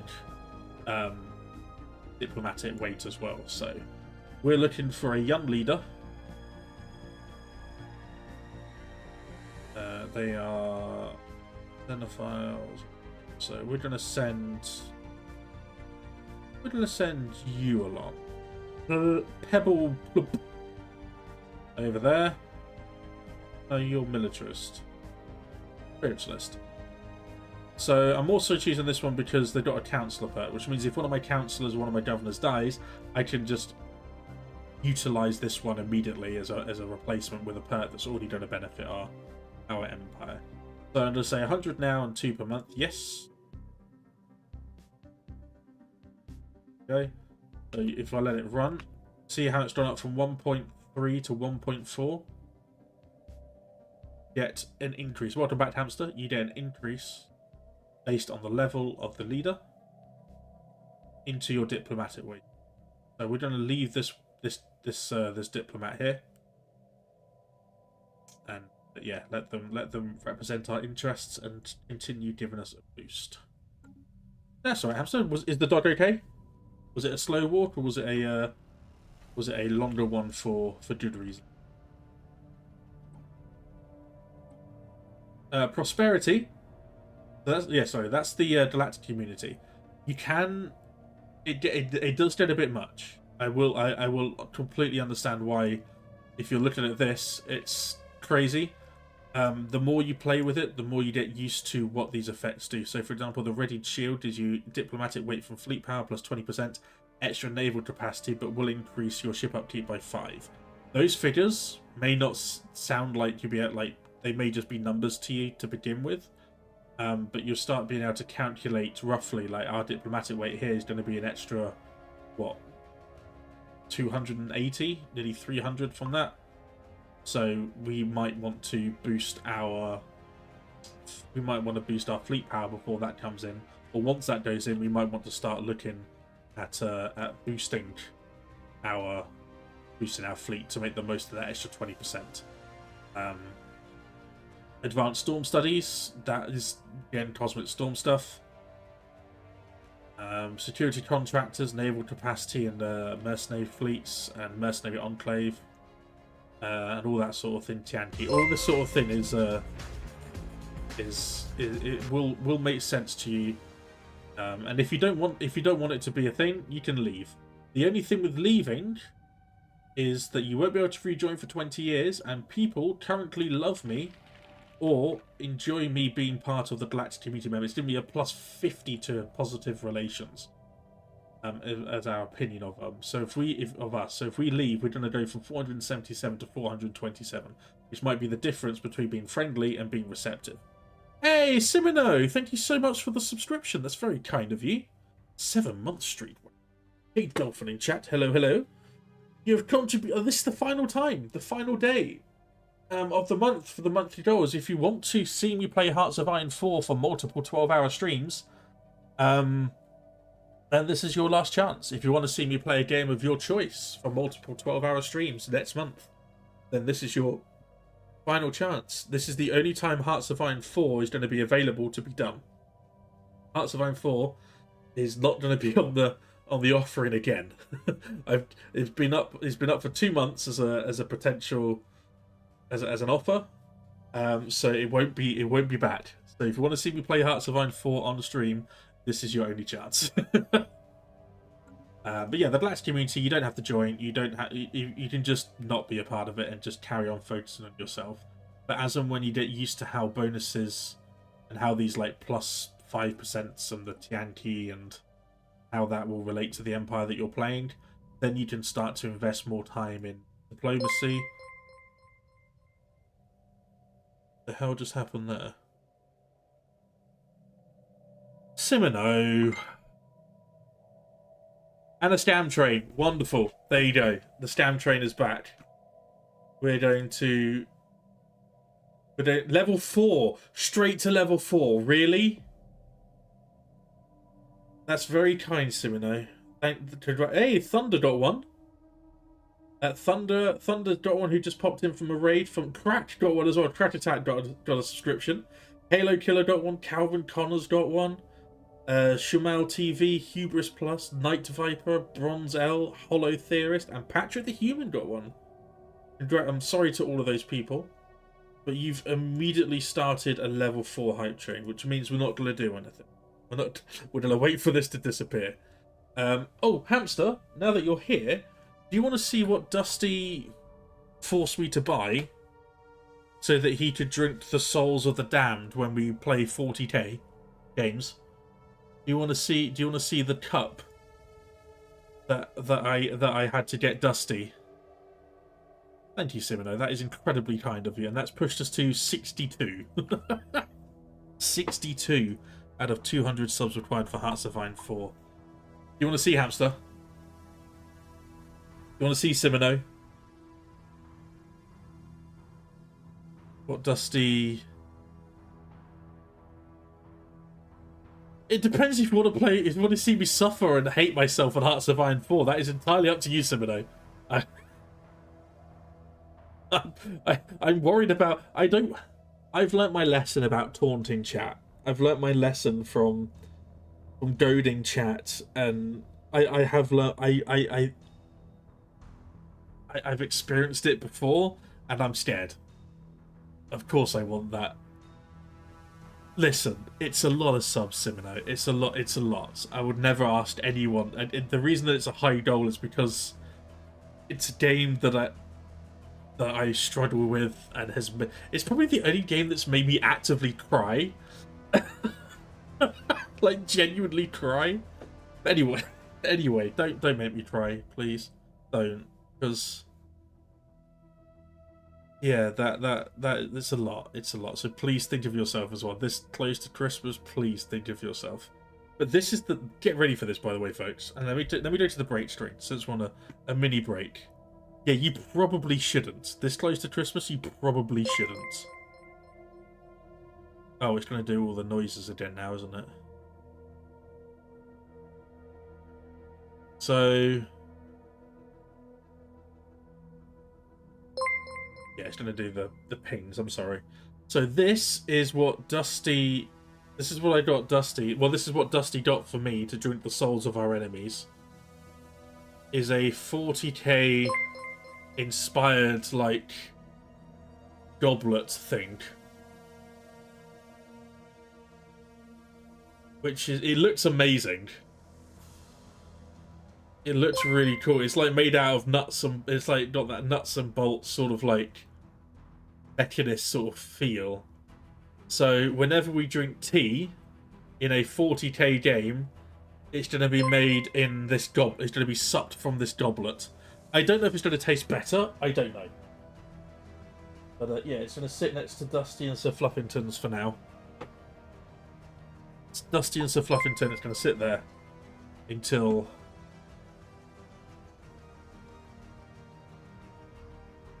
we get tea. Anyway. How long's that? 55 seconds, and then we can continue until the scam train disappears.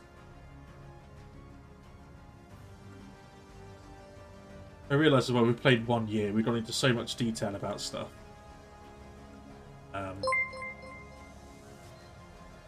Prosperity is one that I normally take. Your mining station output gets a flat 20% boost. Hamster gifting a sub to Storm. Thank you, Hamster. I'm sure Storm... Wait, is that...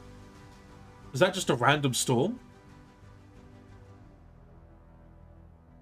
Is that the storm? Well, it is the storm. I don't know if it's OG storm. I was going to say, some... Is that even... I wonder if Storm's a streamer. I wonder if Storm is a streamer.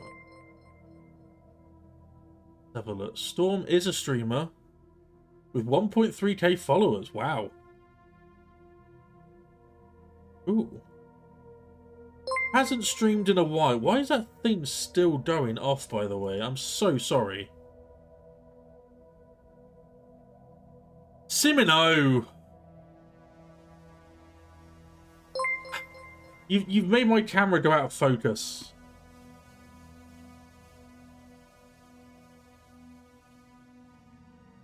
You made my camera go out of focus. How dare you? There we go. Simino does want to see me cry, genuinely. Binkslad, Jelfish, Shaktari, Elder not too long ago. Should apply to me, I guess. And Koval_G. I'm really sorry that you've been dragged into this. I am very sorry. And we can't do anything for another 3.5 minutes because Simino boosted it to a level 5 train. All hail, King of the Losers! Indeed. Indeed. All hail, King of the Losers. I'm assuming that's OG Storm. Or is that Hamster? Hey, Storm! It is OG Storm. And Hamster gifted us 6 months of tier 1 to Storm. What?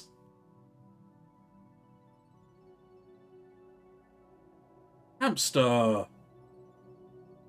Level, oh, we're on level 6. We're on level 6. This is not time soon, is it? Oh, man. Now I can't do anything for 4.5 minutes. Scam train to end. We've got to wait. We've got to be patient. We've got to be patient. Simino's done. Simino's fine. Hamster has very kindly gifted to Storm.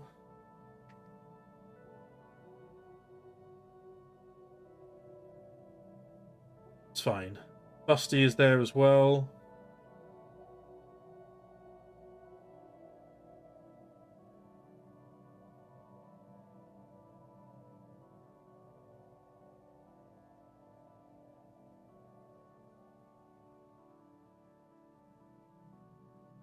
Again, I've learnt. No, Simino, no. I've learnt my lesson. No. I'm sure you can carry. No, I'm sure you can. I'm sure you can. I'm sure you can. I'm sure you can. Oh, how do I say this without? How do I say this without doing anything? Without incurring the wrath of chat? Are we at 69? Oh, we are. Yeah. Hey, Samus is correct. We cannot give any more subs because we have hit the limit.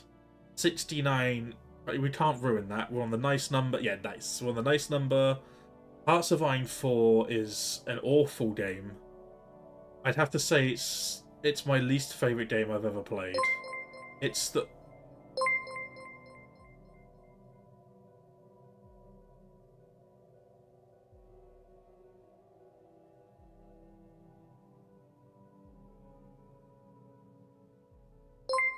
Dan, you were asleep. Dan, you were what? Why? You were supposed to be slumbering peacefully in, I don't know, a big baguette or something. I don't know. What? Yeah, the French people are out of control. The French people are out of control. Oh, sake. Level 7! Level 7 scam train. And we're at 7. That is... I mean, it's okay. So if I end stream after the scam train, then... Yeah, if I end the stream, then that's it. Goal over. Done. Finished. Perfect. That's... Yeah, we've been streaming for 2 hours without a break. We've played in 2 hours. We've done 1 year's worth of gameplay. So yeah. When the scam train runs out, we'll end stream. It's fine. Dan, thank you so. Oh God, thank you so much, Dan, for the 5 gifted subs. You beautiful, wonderful person. I am sorry to Last Lock-In, Noroth, Coolman Fab, Iocast3, and Nostromo159. Savis, thank you very much. Your generosity. Kappa _votes, Brandonius, Blitz got one. Hey, that's nice. Zuthers and Zeeth. Congratulations. I'm sorry to them as well.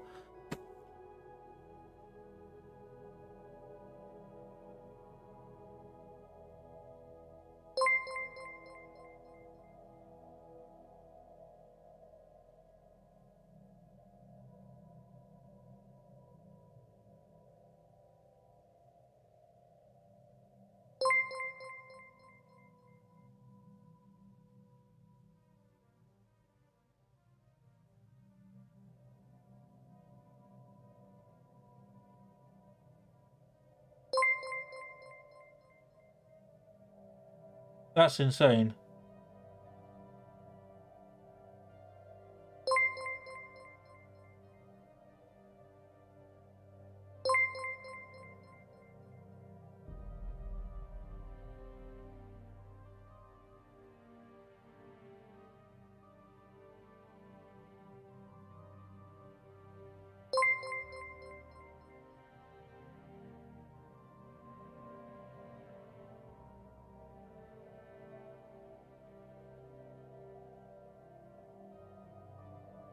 Oh, oh, what?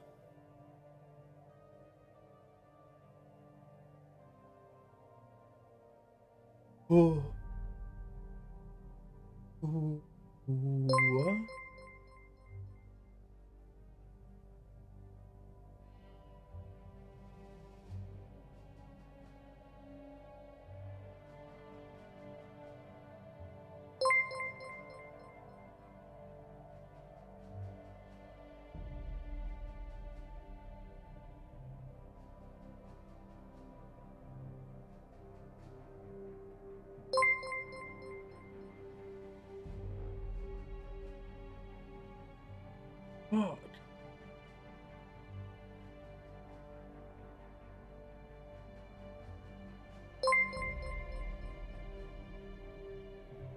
Holy shit.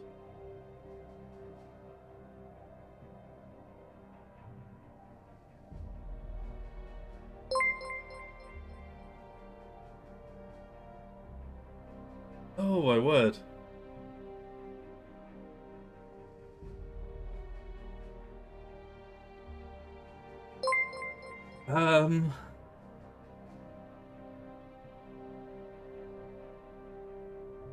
The fuck? Hey, come on. Just...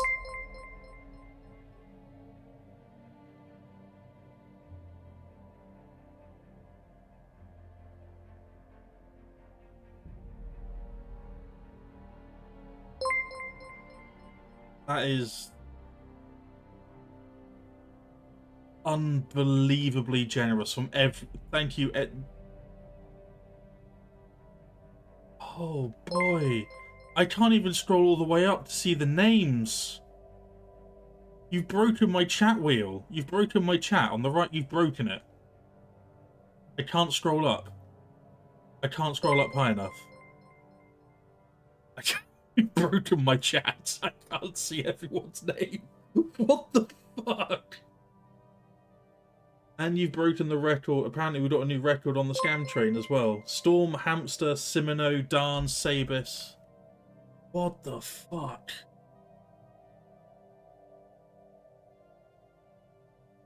What the fuck?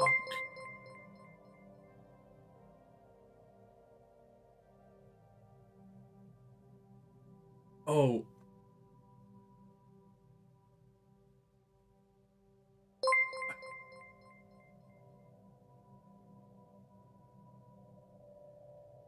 I mean, I've only got one thing to say. And that's... All aboard the Hearts of Iron 4 train, I guess. What the fuck have you guys done? What have you done?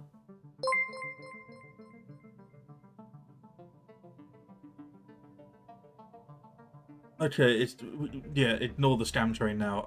I can't. Ignore that, it's fine. Copernicus 78, Demosthenes, Alderath got one, Zerti Drop, Samwise, Marcus in VR, Morbits got one as well, nice, Azon, Mats Minglin, FaZe Majin, Ajamar, Deccan Blackblade, Pod Pivanol, Treeman, Hivemind, Ketamine, Reeves, Stoopy Clash, RNG, Dark Insanities, yes, they've raided me a couple of times, wonderful person, Soulphilo, Simjet Supreme, Dan RL, It's Kenza, I'm Mozzie, Pango, Glomnipula, Lulu Katakak, I'm Chris Taylor, got one. Number Mark, Edo Drop, Izolton, TD underscore Apache, Dr. Nagi, Silvos, Halfcaf, yes, Yoinkers 9000, Mimi Modi, Ferdinand, AD does. Mox, Larry, It's Cool, Florin, even Loz got one. Oaken, Furio, Tunjin, Circa Boss, Shauna. Okay, I got a hype chest. Is that me? Circa Boss, Shaunicus. Hey, Crystal the Scott got one. Pacifist, Defire. Danacactus, Franic, Aggro Bernard, Verus, Poppadom! There's 3 more people that I know.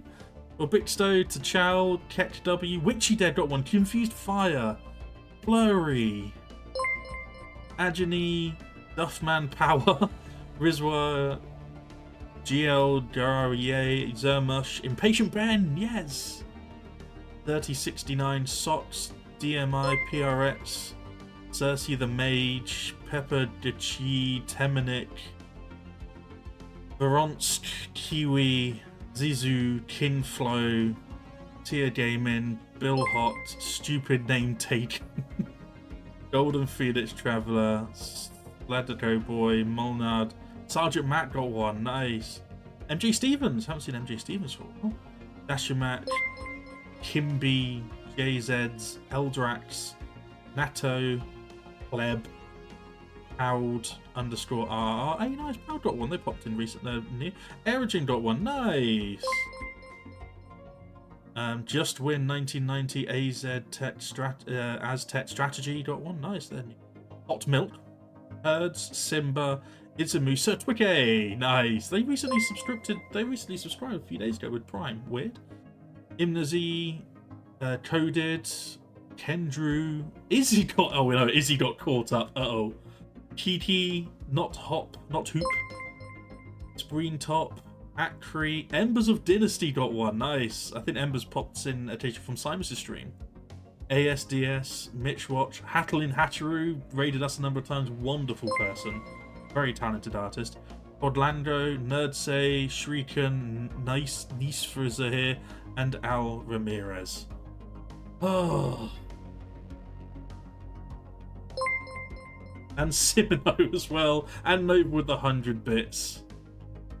Oh my word. John 19, Test, Nuthclo, Simino, Utamira, and Andrew.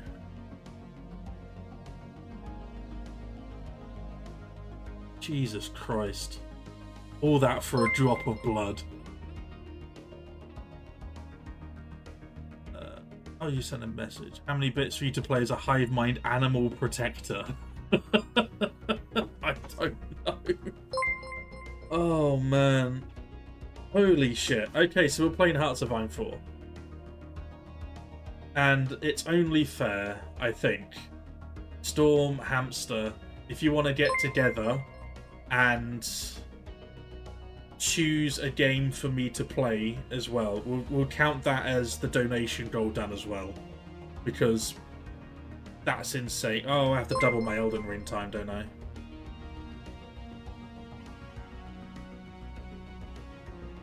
Tell you what, if we get if we get to... No, I'm not. No, it's completely selfish. We'll just deem that as done. We'll deem that as done. It won't be multiple 12 hours, but if you want to set a game aside, choose another game for me to play alongside Hearts of Iron 4. So Hearts of Iron 4 is going to be multiple 12 hours, but because of your generosity, you two, and Simino and Dan and Sabis, if you want to get together and choose a game for me to play for 12 hours, it can be anything. Just talk in the Discord about what you want to see me play for 12 hours. Anyone that's contributed today or this month, just talk to each other, come up with a game, and yeah, we can. I'll do that as well, because that is unbelievable. Today, that is unreal. That is unreal. Thank you.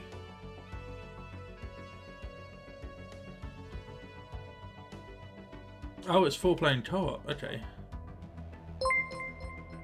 Yes, it is. But Hamster, because of everyone's generosity tonight, because it's the generosity of tonight, will count as both done. But instead of having multiple 12 hours of the other game, just you guys can get together and choose one game for me to play for 12 hours. That's not Hearts of Iron 4. Just to count as the other, because the generosity tonight you've all shown is unbelievable. Simino, are you in my Discord? I can't remember if I invited you already or not. Can't remember if I... Oh, did not mean to do that, sorry. I'm just going to whisper you the Discord just in case, because I know that some people's Discord names are different compared to...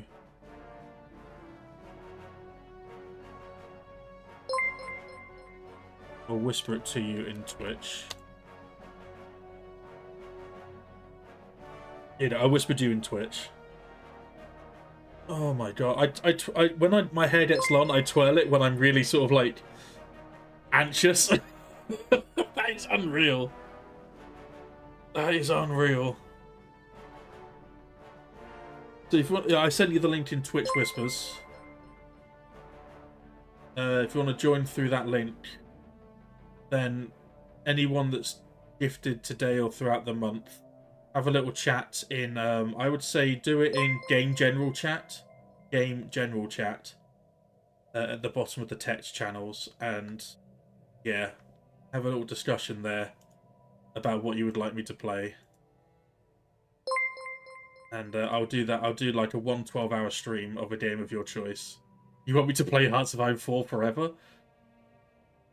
I mean, I think because Shaq is because I think Shaq works. I think Shaq works on Hearts of Iron. I think he works in a professional capacity. I'm gonna have a word with him to see if he can join. Star Wars Battlefront 2 is a huge sale going, and it's $5 on Steam. Okay. Well, it depends what those folks choose. It could be 12 hours of Garfield. It could be 12 hours of Placid Plastic Ducks. It could be 12 hours of Star Wars. It could be any game.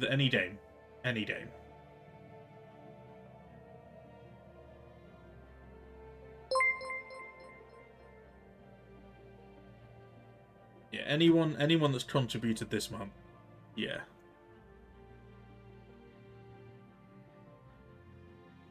Oh, right. I'm gonna get a headache from listening to this. Dang, that's insane.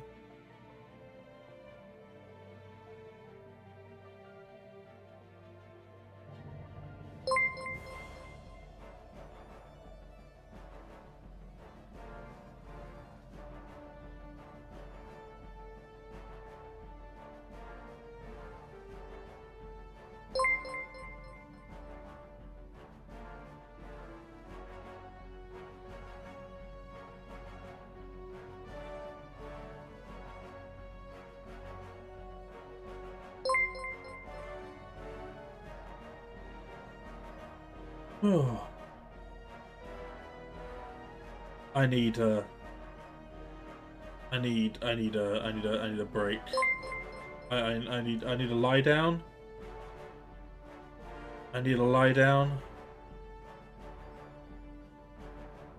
Yeah, I know. I don't know. I don't know why it's been modded actually, Nova. Yeah. Yeah. Can I? Can I go? Can I? Can I go? Can I go?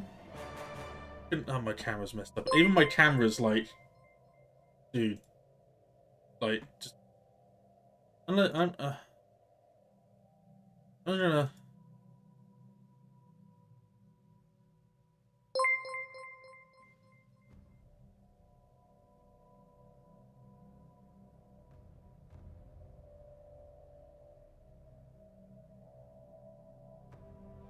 You've ruined me.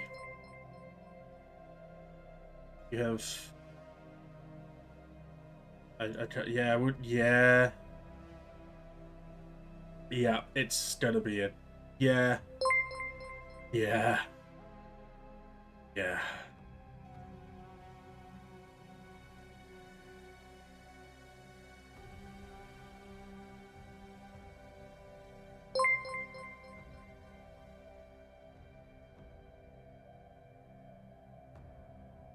Real. Un. Un. Un. I.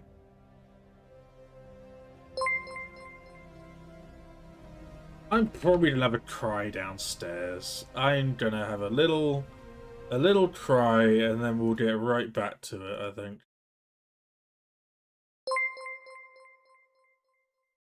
Dusty's in charge. Dusty has the Goblet of Souls now. For those of you that missed it, Dusty got me this goblet, this 40k goblet. So when we play 40k games, we're going to be drinking water and tea out of this wonderful thing. But Dusty wanted something where I can drink the souls of my enemies, drink the chaos away. So Dusty got me that.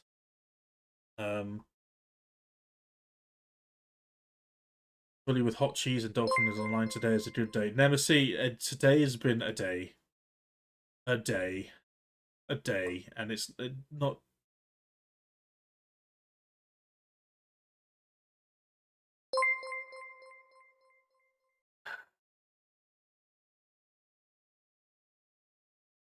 Yeah, well, I did, Simino. I did, and I thought I could get away without playing Hearts of Iron. I genuinely thought I could get away from it.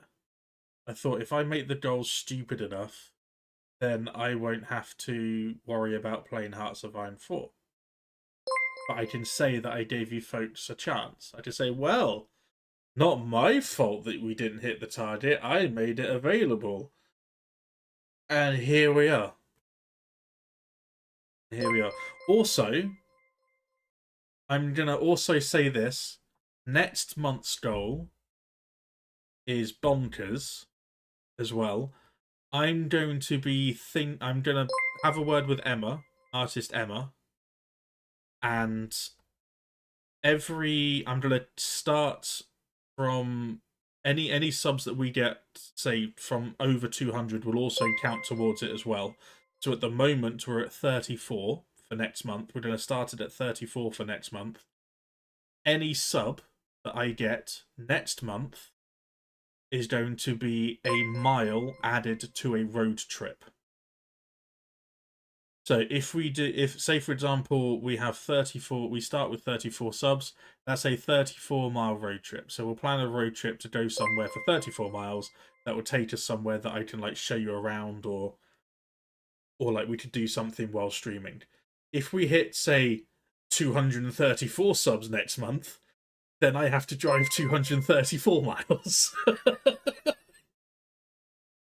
But I thought it'd be quite good fun. Like we can plan something with a little road trip. We'll do a stream while I'm driving safely, of course. I won't have the phone anywhere near me. Emma will be in charge of everything, obviously. But that is what I'm thinking about for next month. It's going to be a sub-driven.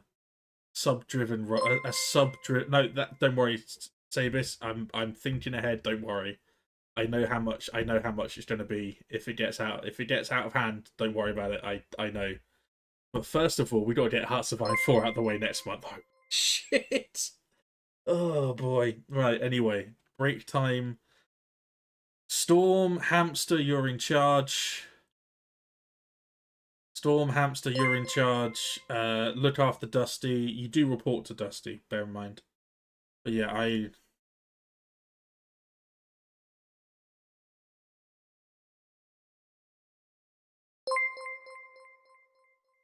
and I don't reflect on the fact that I have to play multiple 12-hour Hearts of Iron 4 streams.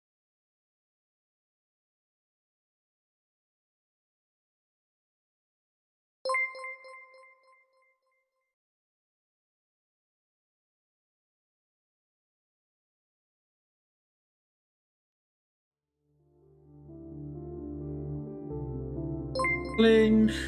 I don't know how long that's going to be on for.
Is it still going on? You cannot be serious.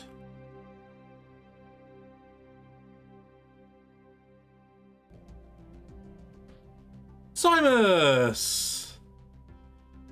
Oh, Simus has continued the sub. Thank you, buddy. Thank you, Hamps, as well. Thank you, everyone. Today, Simus has been incredible. Not only is we're doing a beginner-friendly stream, and where people can ask questions, we can learn, we can enjoy the game we love together, and then people realised... Okay, I don't say people... I rubbed it in people's faces that this was the last day for Hearts of Iron to be up or being played. If we didn't hit the goal today, Hearts of Iron was not going to be played at all ever on my stream. And I have paid the price, Simus. I have paid the price. How do you play Stellaris? You buy Stellaris, you load it up, you select a pre-made empire, and away you go. I really did feel the wrath of chat. Today has been insane. We went from 62 subs to 235 or something ridiculous. And your resub has added a mile onto my my road trip next month. So currently any sub over 200 is added to the road trip, and we are at a 35-mile road trip so far. And that's going to be the goal for the whole of December, is that we're going to be doing a road trip for every sub is a mile. So there you go.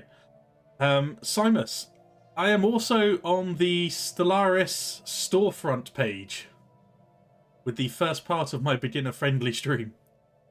The first part is being played currently on the Stellaris Steam storefront page.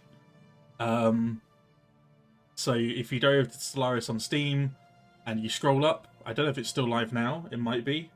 But there's a stream of mine that's playing for people that people will see if they're interested in Stellaris. It's crazy. Stellaris is going to get a VR game of it. I'd love a VR Stellaris game. I would. Anyway, we're going to select, because we've got good minerals, we've got decent resources. We are going to go for discovery for the science. Council agenda available. I am a developer, yes. That had me fun. That had me laughing as well. Because we had our Unity stored up, that means that we can take multiple trees, multiple branches of this tree, without having to wait. And we finish it. Nice. We're going to take... Don't need anything with war. We're going to take... And again, your Ascension perks, folks, are taken based on what you think you need. Wait, you're being serious? Stellaris is getting a VR game? What? Can you post the... Simino, I know you just joined the Discord. Thank you, by the way.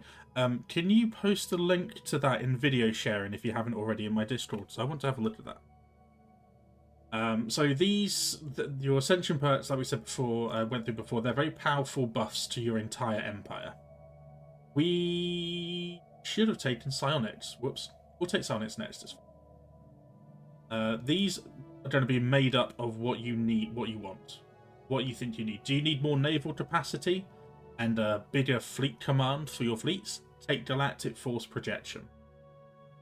You also get mass influence of power projection +2. So there's usually a cutoff at power projection. I think of like you can get +2 more influence with that. It's really, really powerful. Enigmatic engineering. Are you scared that people are spying on you? Do you want your ships to be cloaked? Do you want to be effectiveness?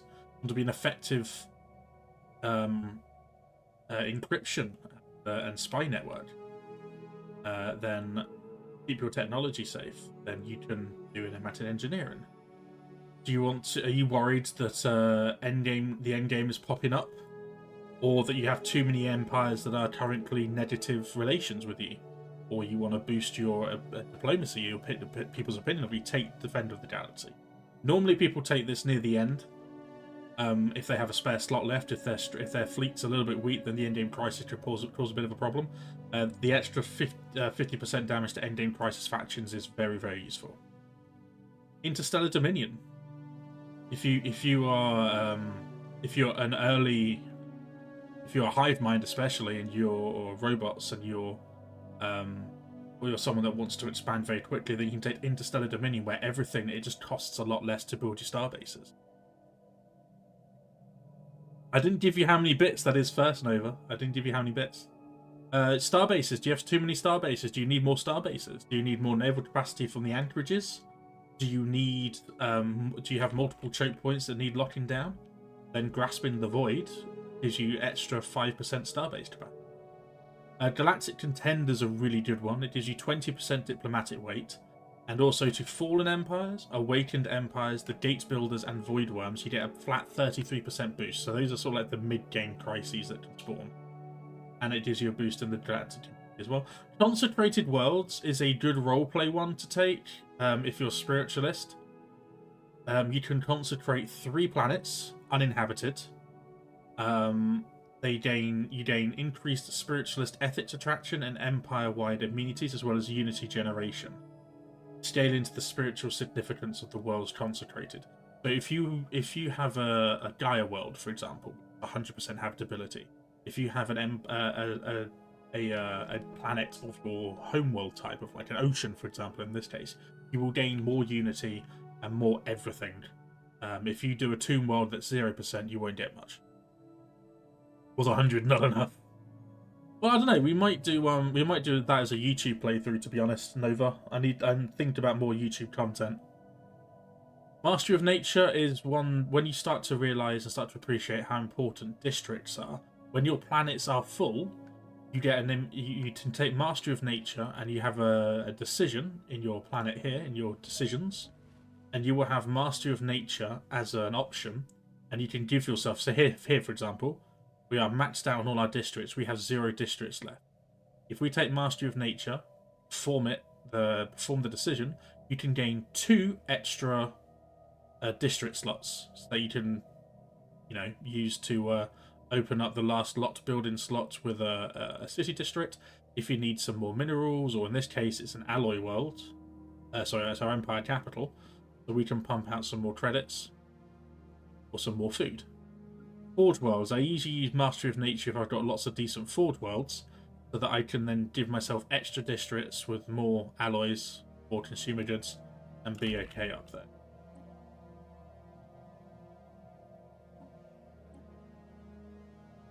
Imperial prerogative. Empire size from planets minus 50%. It's kind of irrelevant. It's not necessary. You don't really need it. Again, this whole empire size thing you will find yourself not worrying about. The game's already out. Oh, ghosted. Okay. If you do play as it, remember to protect the galaxy. You must vassal it. In video sharing, if possible, Simino. So that folks can have a look.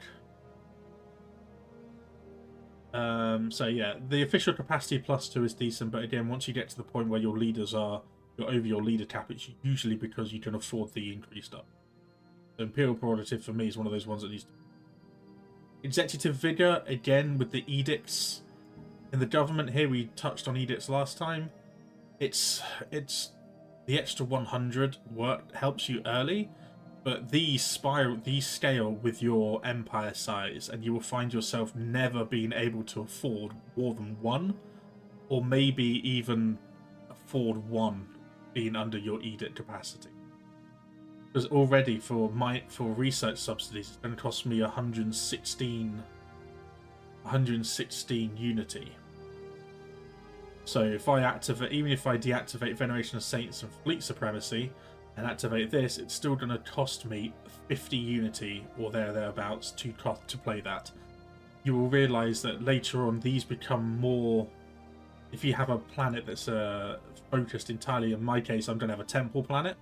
which is all about unity, then I may be able to afford a couple of the more expensive ones.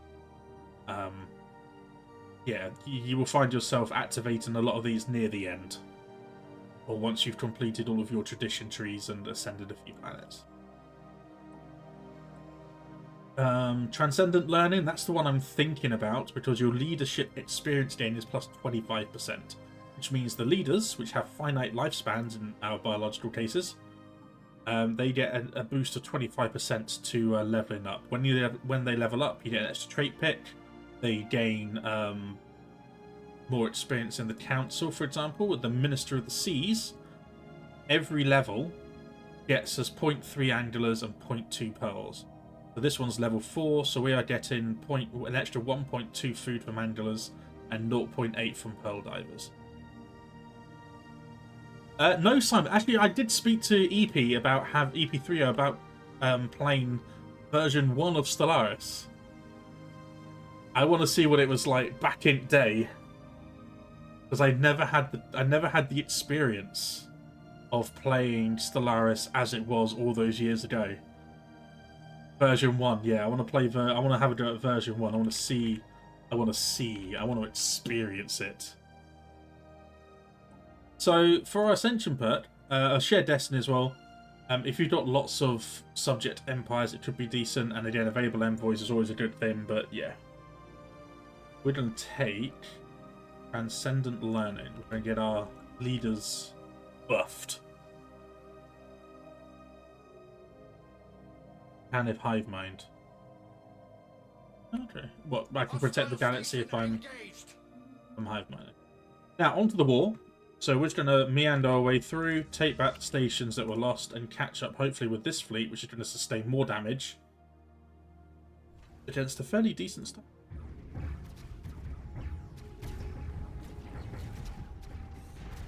At a defensive platform, so that's going to hold them up a little bit and damage them, take out a few ships.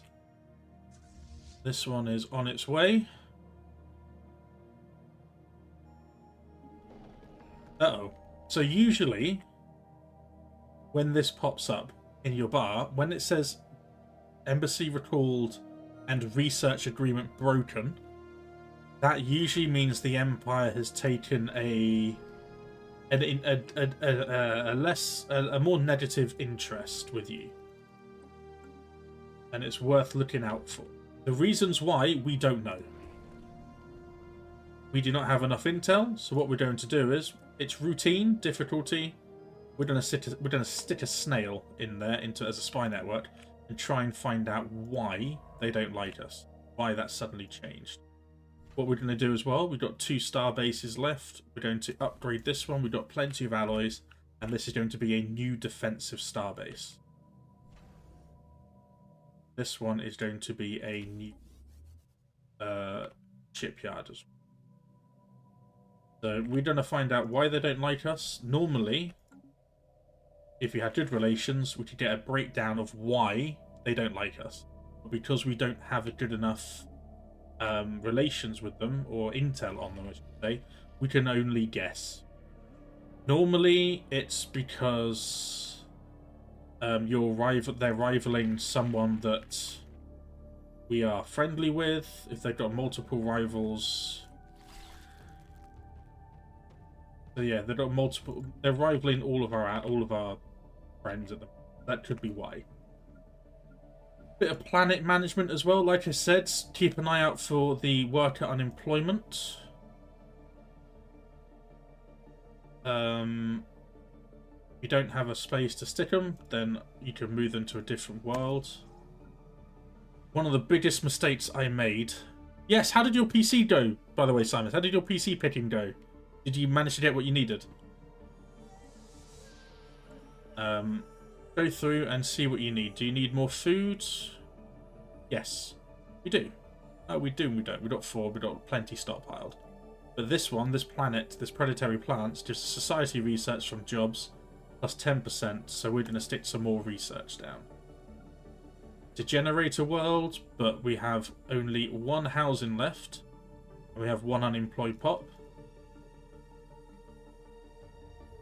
Just that up. that.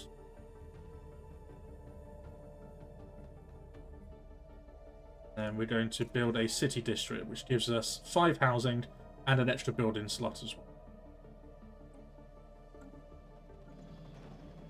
This one. Now you'll notice that alongside the unemployed pop sign, it also has an upgrade, an arrow. This means your planet has reached a specific population cap or height ceiling, which means you can upgrade from a planetary administration to a planetary capital. To do so, it costs 800 minerals. Quite expensive, but what it gives you is it gives you housing plus 8 amenities, 3 extra building slots, 2 corporate buildings, 8 planetary defense armies, 2 enforcer jobs, and 3 politician jobs as well. So we're going to go from 2 to 3.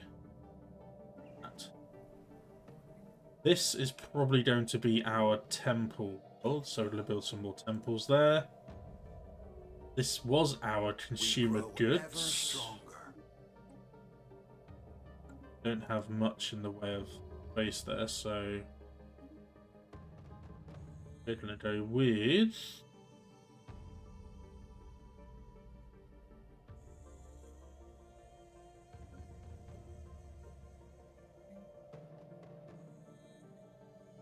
bit of reason.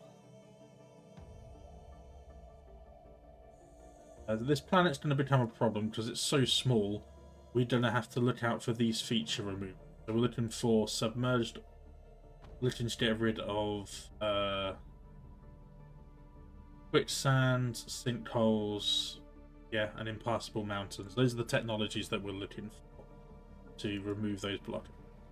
So this is the one seat. So in our time talking, they've demoted from specialist unemployment to normal unemployment, which means now we don't need to necessarily build any of these. We can just focus on workers. So what do we need more of? Food. We'll throw down some more food.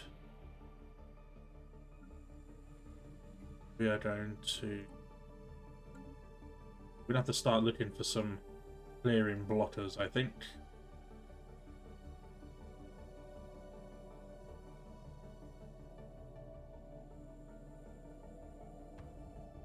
So we're going to stick with.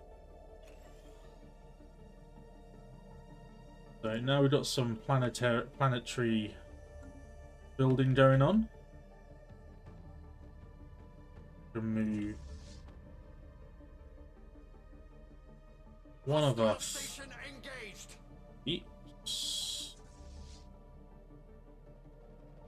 this fleet to here to station themselves on this border. And when the other one returns from combat, we're going to have them on that border as well.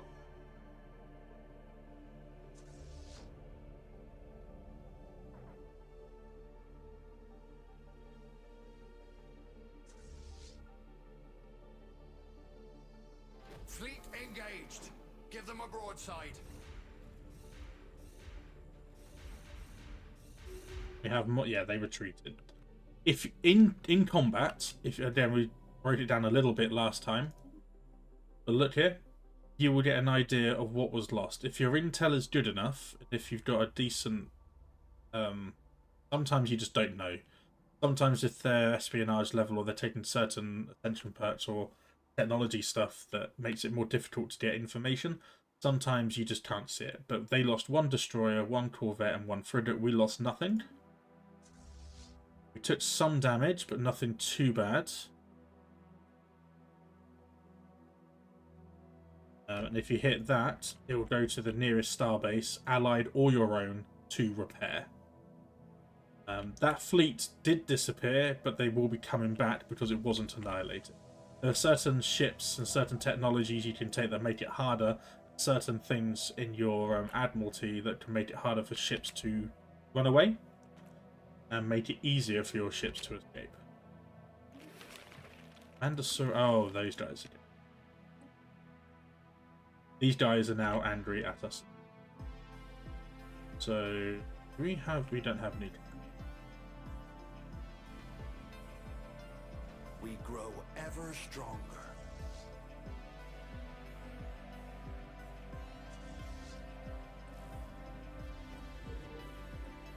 These construction things are normally star bases, so click on them rather than having to manually go through them. Just do what you need to do. Clicked on the one. Shipyard.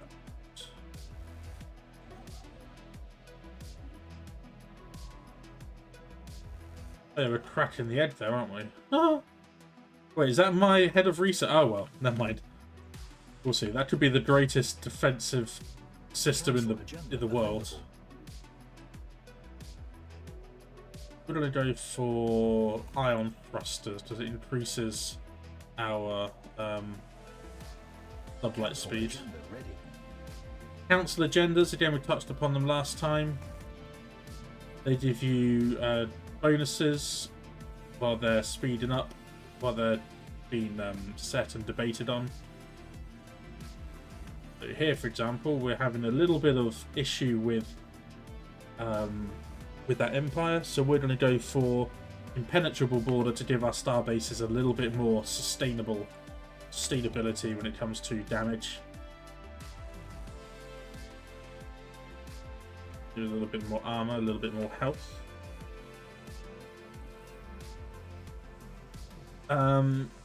They're going to be, your archaeological dig sites will take various stages. We covered it with the Dark Secret.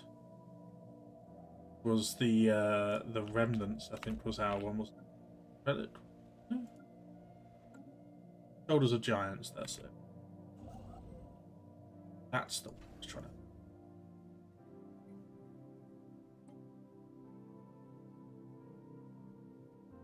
Resources are looking good.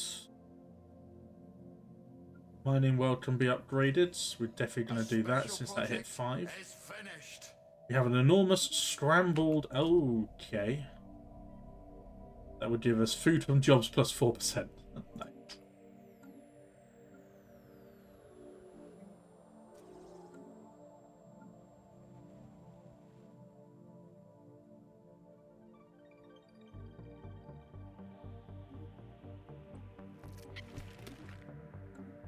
Friendship group expands.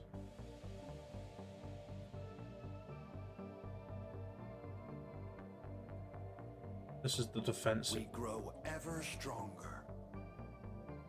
Add 5 more destroyers because we can afford it. 5 more corvettes, 5 more frigates.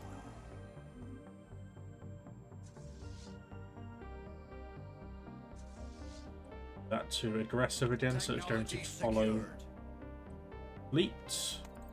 Like I say, we're going to start getting rid of some of these blockers now. Parts have been chosen and ordered. Nice! And a month. Oh, that's paid. What do you think of the Bellwright stuff? It's exciting, yes? Very exciting. We grow ever stronger. Hey, where did my science ship go? What? There, carry on. So there is 8 science. Not anything more nefarious, that's good. Oh, I don't know how much we can say, but next week is going to be a bit special. So we probably won't be playing Bellwright on that particular. I can't wait to play it as well, man. It's one of the games. One of the few games I'm just like, I need to. We need to.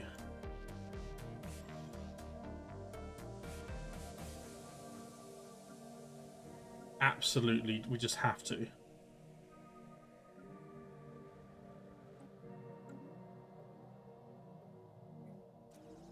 Those.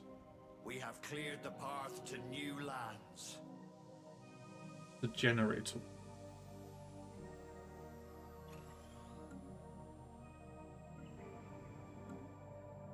This might be another ally. So, we have a governor, the Minister of State.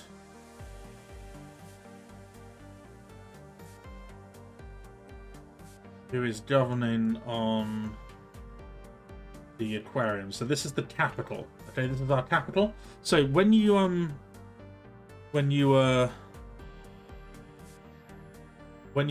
look to level up your governor or level up a leader with this veteran level, this veteran is very, very, very good.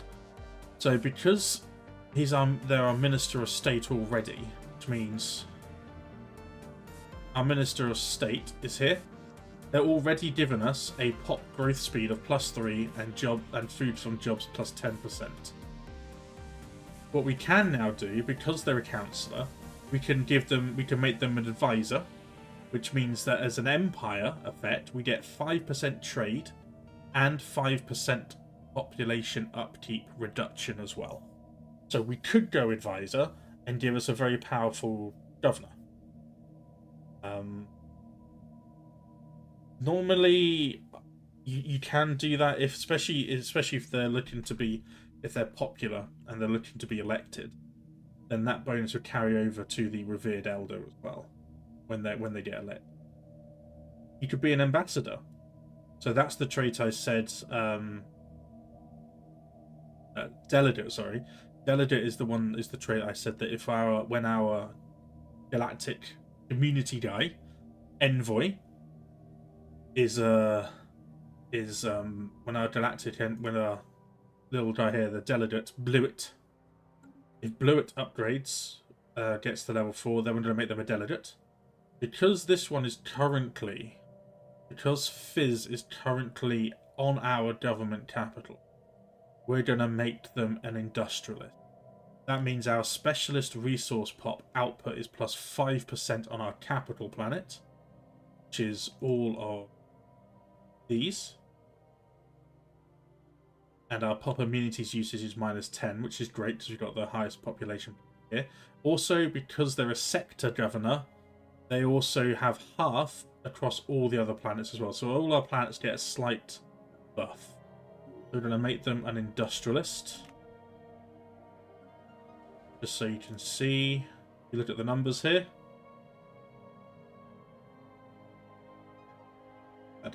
Nothing changed there too much. Oh. War. Now, if you have information on an empire or relations with an empire, you will be notified of other wars that happen in the galaxy other than your own. This is very important because you may be friendly with one of these two empires and not have any direct pacts like defensive that drags you into war. However, one of them may be your friend and the other one may be an enemy. In this case, we have a pacifist empire declaring war on a xenophilic materialist. Okay. As you can see, pacifist robot as well. Interesting. Okay. So at the moment we don't know anything about them. We're cordial with them, which means we don't really have any sort of like... It's not good, it's not bad, it's just chill. And if you want to know where these are, if you click on the icons, it takes you to their screen. If you want to know exactly where they are, this little go-to button takes you to their capital. You press M, it zooms out and it shows you where they are. So these guys are at war with these guys.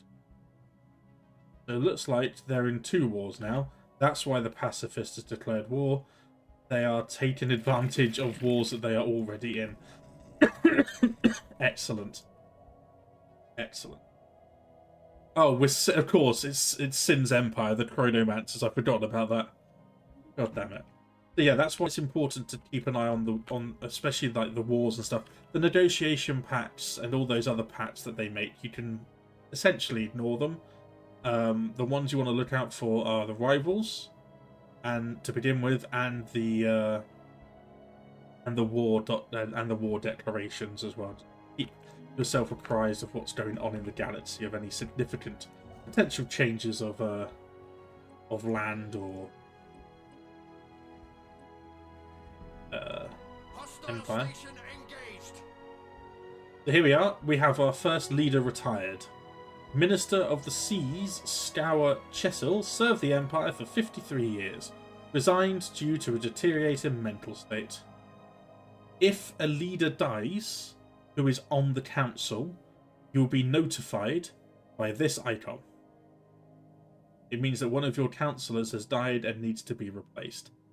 If a leader dies who is an admiral, who is managing a planet, or who is a delegate, or a federation delegate, it will not notify you that a position needs to be filled.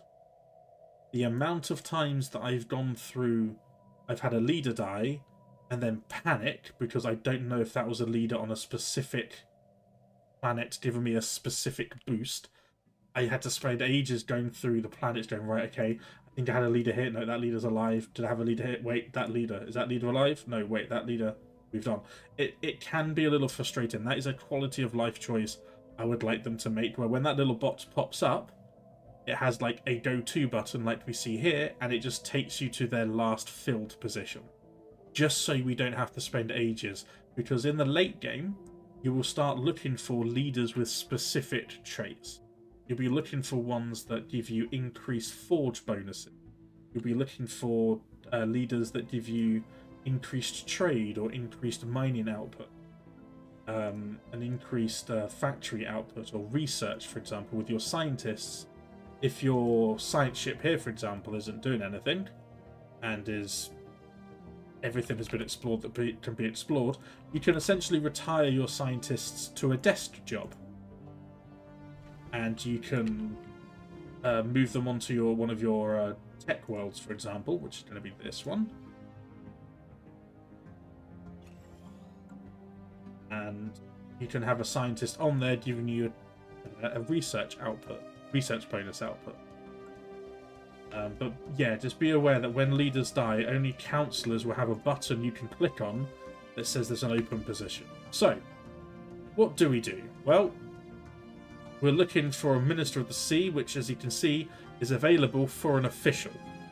You click the plus button, you scroll to the top, and it gives you it gives you at the top all the leaders you currently have employed in your empire. So, Fizmat is already the Minister of State. We want Fizmat to stay there because they're doing... well, from a roleplay point of view, that's been their position the entire time. If you wanted to, and I am actually going to do it, as I just realised, the Minister of State gives envoy improved relations, envoy harm relations, first contact speed, and infiltration speed of +2 with each level. We're not really improving relations at the moment.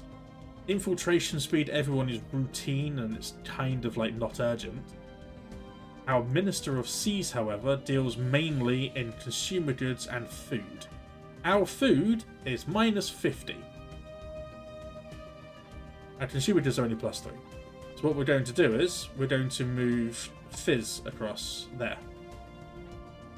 Notice as well that even though it says a green tick who is available, that Blueit is in the galactic community.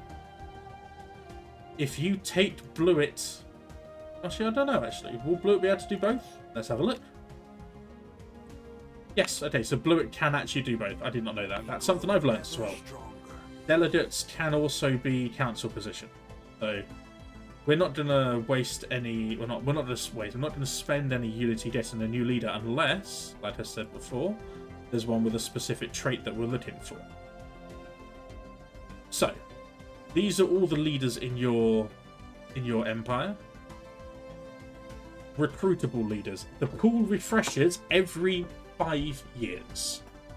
So, what leaders do we have here? Well, we have another Fizz, who is dot ship upkeep and army upkeep reductions, and that means they have a pending trait pick as well, which means you get to pick another trait for them. We've got a couple of commanders, more snail commanders, a few scientists. Here you go. So, for example, here, Unity from jobs +5%, very useful. if you've got an ecclesiastical world, or one that's focused entirely on Unity, getting a flat 5% Unity boost is decent, and that will you can upgrade that trait as well when they level up. However, this one has a negative trait. Negative traits can be developed from leaders that are in your employment already, and you can hire them with negative traits as well. Sometimes the traits you get with them are better and will basically like outperform the negative one. Sometimes this negative trait will only be applicable on the council, or this negative trait in this case is only applicable on a planet. If I was hiring this leader, or the leader experienced in a 5%, and I put them on the empty council position we just had, that would not take effect. That is just a planetary governor negative trait, debuff. Only if I'm going to put this leader on one of these planets will that debuff take effect. This one is consumer goods upkeep +5. Which means if you hire this leader, yes, they gain more experience, but can you afford the extra 5 consumer goods upkeep? No, I can't. It'll put me in the negative. Not by much, but it'll put me in the negative. Before we can get back to it, sorry, I completely missed that. We got a certain Stellaris event to do first. I don't know what you mean, Simus. I don't know what you could possibly mean.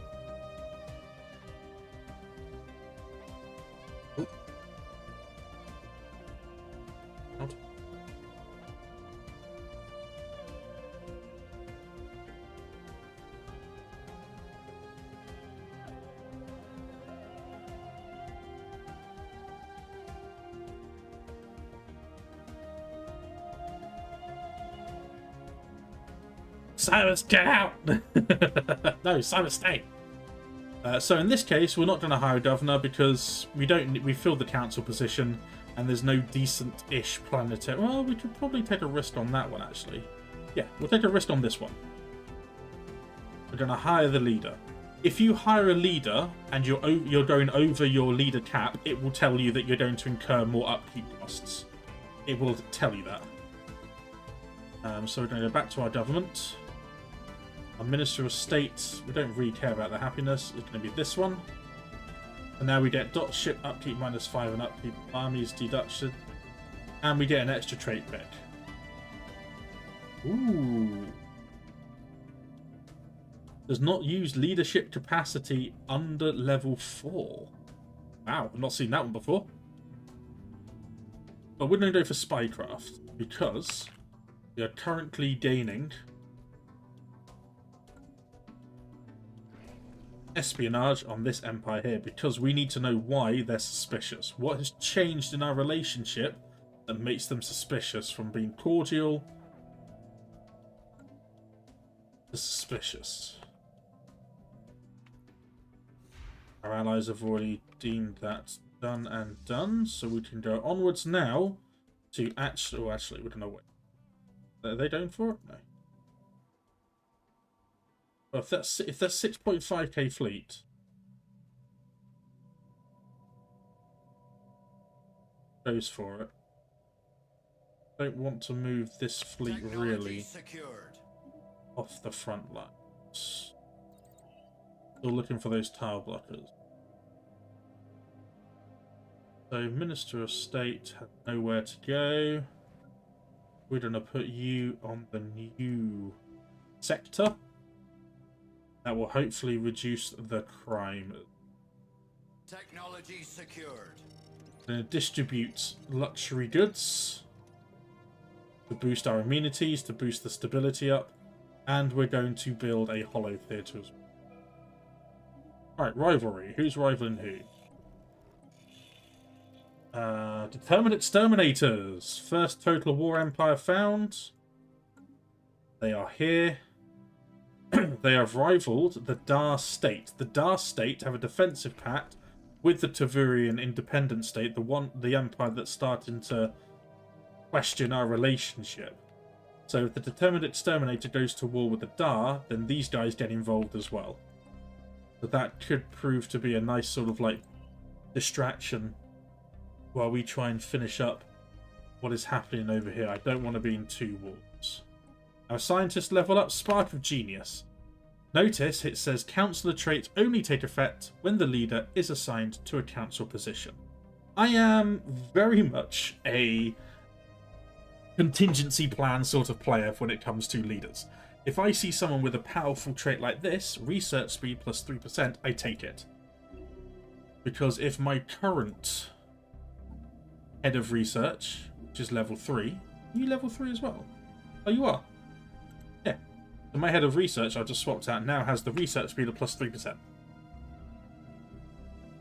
Even if I already had a leader with research speed, I would still take that Spark of Genius trait, because when my leaders die or move on, then it makes perfect sense for me to just switch someone in straight away, so the effect of that loss of leader on our research won't be too badly felt. We'll have someone waiting in the wings to take over. Now, I accidentally went a little bit too heavy-handed and completely forgot that instead of Discovery, I was going to take Psionics. Psionics is only available because I took the tradition Mind over Matter. Only a fraction of the potential contained within our minds has been unlocked. The latent psionic abilities of our species are only now beginning to manifest in certain individuals. That, along with a government agenda, a multiple government agenda, which allowed me to unlock the psionic tree, we are now on our way to being fully psionic.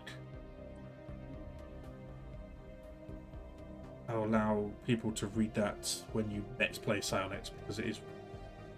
So now, random leaders may also start generating the psionic trait in our species. We go to the species tab. You will see here, dolphins are now latently psionic. Now, our population now gains 10% physics, society, and engineering, as well as 5% unity from jobs. So wherever my dolphins are in our worlds, they are now generating that. So if we go to this world, for example, population is 33% dolphin. That's going to be 33% increased resources wherever a dolphin's working a job. So we have. They're going to be given 5% extra alloys. They're going to be 5% extra unity. No, yeah, not alloys, so unity. And one dolphin's given us an extra 10% of research. So when it comes to finding planets that are your planet type, or when it comes to terraforming, my species are now incredibly potently powerful. Which means that I should be terraforming planets to suit my habitability, so I can actually Technology secured. So I can maximize research. Uplift is what we're going to take. That means we've got species in our empire that are currently pre-sapients, and they need help understanding the world and the universe around them. We're going to continue digging with our head of research through that archaeological dig site.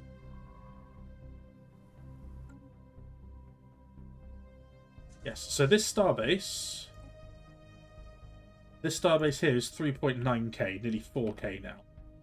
We've got enough intel on them to know, are they building defense platforms? No, so they may have done something to change the way that starbase looks, but we don't have enough intel on them to know what it is. So we're going to repair the ships that the fights, and we are also going to do what we did to the other one and increase the fleet as well to its maximum.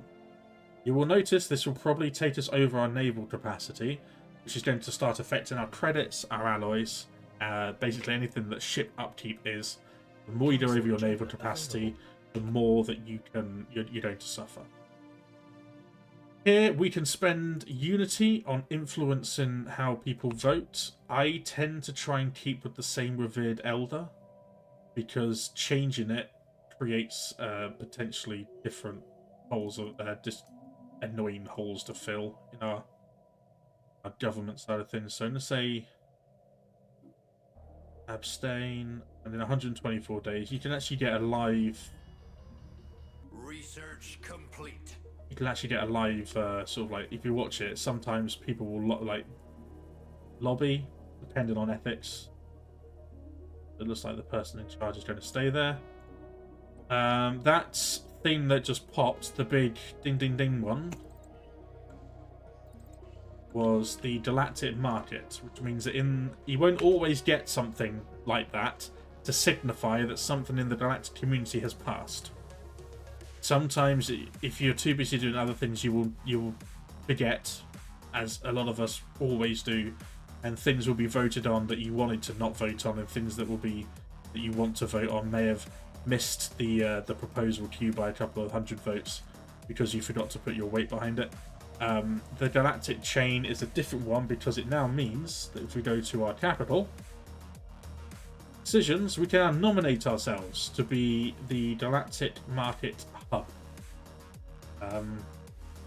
It's a modifier to the planet, according to its local conditions. The better the rating, the more likely the planet will play host to the future galactic market. I have no idea what affects it. I always thought it was based on the amount of trade that you generate, but as Varus, one of my viewers and friends, showed in the Galactic Community Created Galaxy, he had one system and one planet in the end game and still won the hub notification, still won the Galactic Hub. He had one planet, one sector, and he still managed to get the nomination. It was insane. We will nominate because I like to think of myself as being powerful. Representing our interest in the galactic community, this is the delegate one. It doesn't matter, those are all councillor traits. He is not a councillor. Ships can be reinforced as long as you're in a safe space and not being attacked by anyone in that section, in that I just call it sector. If you are fighting someone and reinforcements try to come in, reinforcements can be attacked. It's just the way it is. So when you're reinforcing, just be careful. As technology is researched for your ships, as long as you have it on your ship designer where auto upgrade is ticked, any improvements to your weapons, to your components, or your shields and your armor, if that's all ticked as auto upgrade, you can double check by clicking on the ship fleet in question and upgrade. It will tell you how many ships need to upgrade. It will tell you how much it would cost. If they are not near a starbase with shipyards in, if you click upgrade, they will retreat to the nearest shipyard that you own, not an allied one that you own, and they will conduct their upgrades there.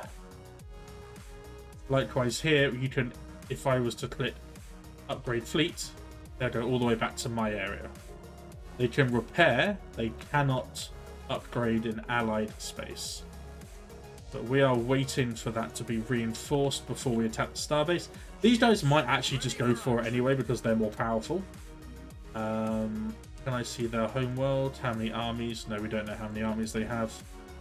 So I'm going to probably overthink it and build a few more armies.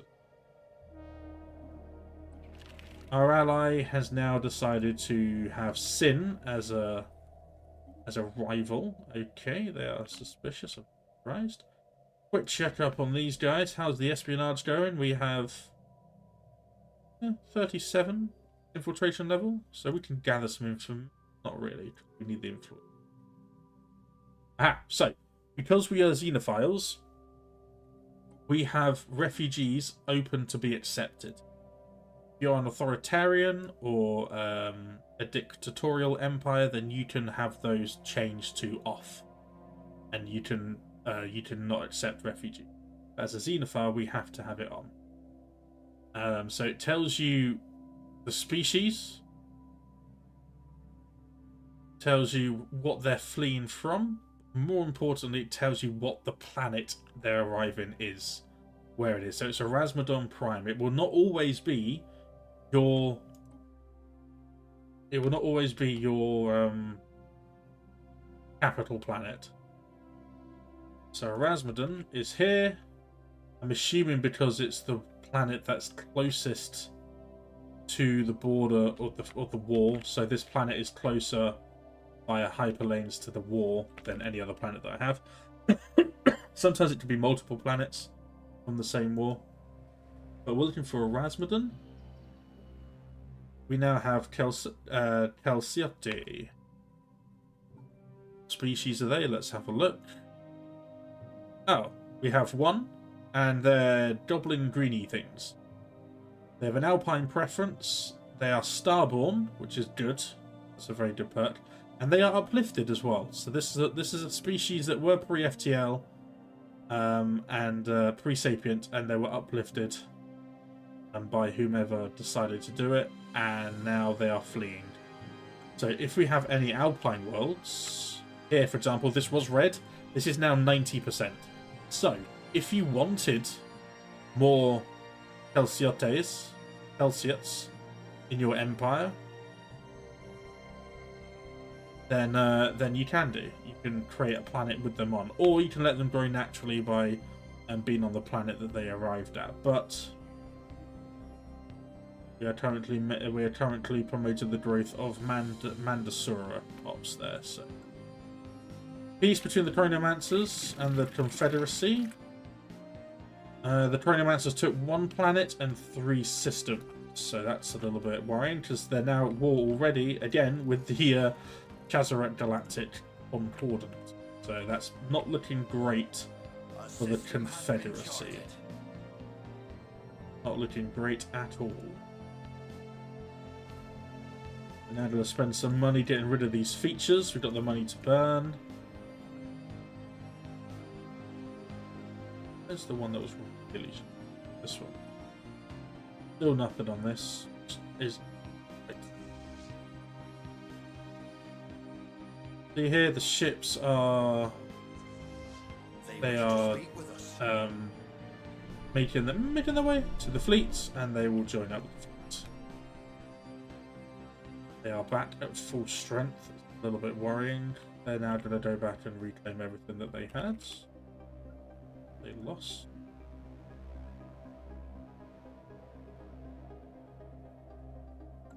Chamber goods and...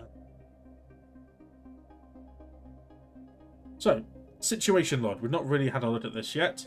Situation log. Every time a little question mark or an exclamation mark pin appears on the map, it will be in the situation log. Every now and then you will hear the announcer go, new situation in the situation log. That will be where it appears up here. These are all the ongoing stuff that will not research unless you select it to be a priority. For example, Voidworm research is going to take 25 months, so just over 2 years. It will halt, put on pause, whatever research is here. Okay? So if you're close to doing something, if you go into the situation I'll go, oh, that's 9 months, that's not too bad, I like the look of the drone study. Just go into your tech and make sure that you're not like 2 months away from technology that you've been waiting for, or something that will help you either in times of war, times of strife, or your economy. So 50 months, we don't mind adding on an extra 9 months to that. We're going to hit the drone study. Go back to your technology. It will say, busy with special projects drone study. You go back to the situation log. It won't be in your technology. You'll get progress reports here. So every month, you keep it on here, it will go up a little bit. So there you go. The bar jumps up. It's 13 months, that's 11 months. So these are, without looking too much.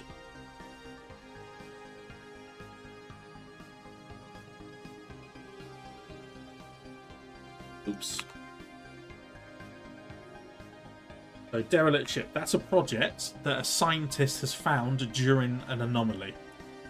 So if we go here, we hit the go to button, takes you straight to where that is. Notice there's no exclamation mark. Select the science ship, And it's the exclamation mark. Hey, Daz! How you doing? Chat kind of went a bit mad with the Hearts of Iron 4 goal today. So, yeah.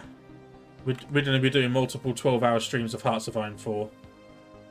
Started on homework. In that case, you have 20 minutes, because in 20 minutes I'm going to be finishing here and we're going to be playing lead. So, you know, might want to step on that homework. I'm just saying. It's something. So, anyway. So with your science ship, you will see the question mark here. When you zoom, like all the way zoomed out, you won't. You'll see the red ones, but not the orange one.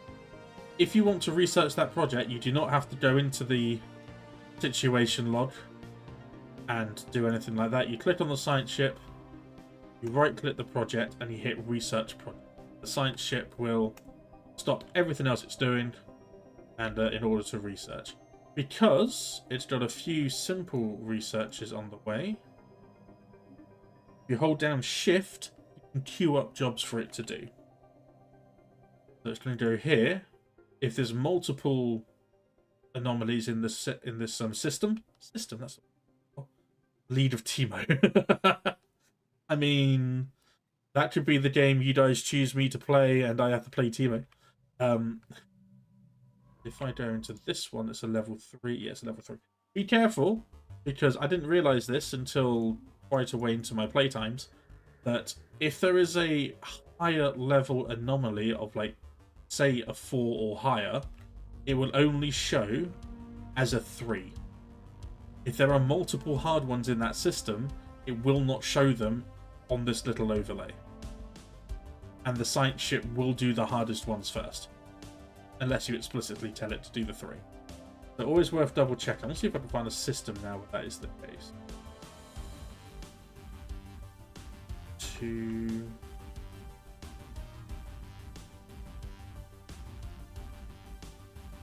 It's just a 3. So yeah, that's something worth bearing in mind. Ooh, what is that? Tundra world. Oh yeah, that's not the heavily defended. Don't quite understand.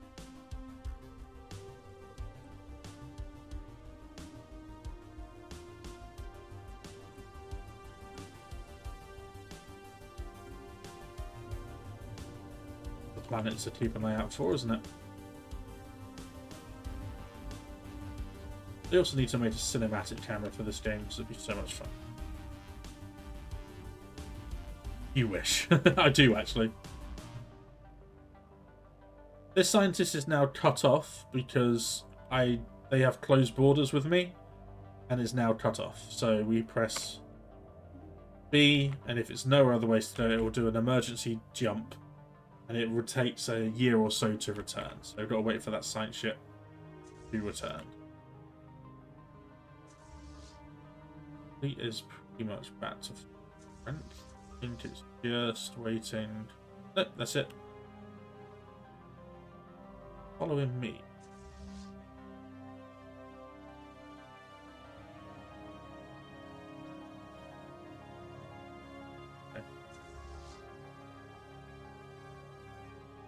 We are going to upgrade these ships.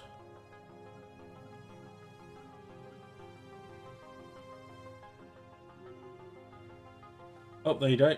We have cleared the path to So, new lands. this one, job consumer upkeep is plus 10%, which means the pops on our capital are going to require an extra 10% of upkeep, and the extra, and across the sector, it's going to be 5%. There are no ways to remove traits, as far as I understand it. Bix! Yeah, you got caught up in the sub-bombs. Sub-bombs were crazy tonight. I can't even... mental. But I'm so happy you got one. I really am, because now there's no escape. You are stuck in the dolphin world. So, situation has been completed. We've finished the mining drones. Now, in some cases, you would get a flat response of like, hey, you get this. Or hey, you get this. This case, you've got two options. You can go easy prey, which gives you damage to ancient mining drones plus 33%, or Fascinating Automata, which gives us mining station minerals output plus 10%. We're making a fair amount of minerals, but an extra 20 minerals would be quite nice on the mining stations. However, we know we have this system here. I know that this system will give me a relic, and I want it. I want it very, very badly. So we're going to take the easy prey, which is going to be damage to mining drones plus 33%. That sound is the sound of an archaeological dig site being finished. We've got terrestrial sculpture and an ancient cavitation. No, now Delphid is stuck here with Bix streams herself, thank you. So I could be stuck in Bix's stream.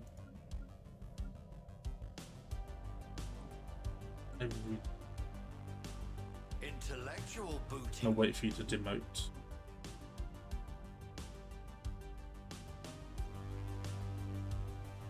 Any moats to exploit? I don't think I do actually. It's quite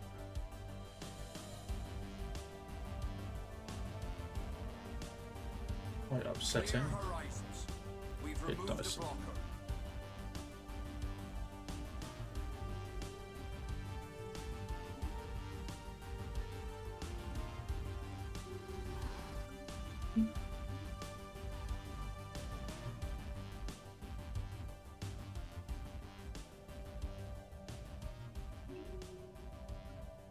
And it can be upgraded. I'll wait for the chips to be upgraded. Hit them again. Sonnet Theory can unlock cycle or base level intel plus 10. Since we have an active spy network, we're going to go base level intel plus 10, which should boost this, I think. No, this.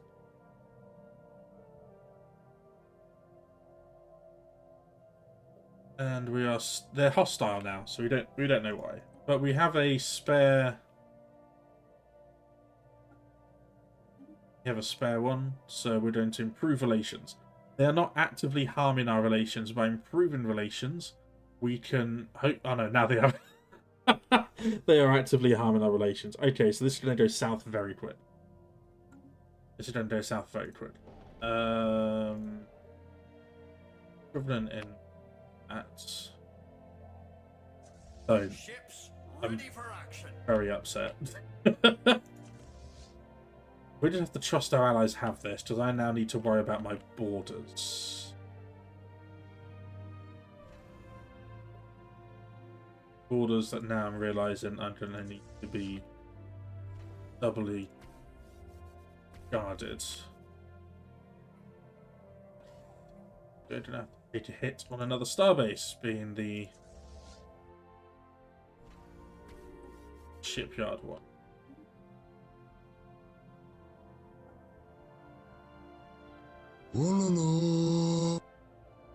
Yeah, the camera keeps doing that, and I don't know why. Dan, thank you for the message.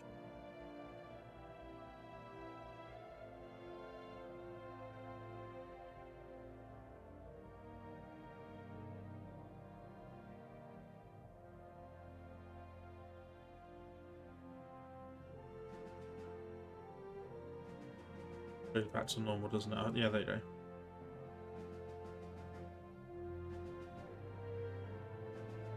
I know we had camera getting old. It's a Logitech. I don't know. Maybe it's a Logitech camera. I've had it for a while now. The fleet has been refitted. I'm not surprised they've rivaled each other. They were just at war. Hard to port. Our lookouts spy a spaceborne life form. Dusty has a crown. Dusty is doing good, thank you. Okay, so you're veteran class now. There's not much surveying that needs to be done. You are an archaeological. Yeah, we'll put you as that. Give you increased archaeological output. Food is fine. Ooh, okay. Our folks that are hostile with us are now rivaling someone else. Closed borders, which are going to make things a little bit worse, but I don't want them jumping into any systems that aren't theirs. They close borders with us. They can't be too upset. We'll research that project now.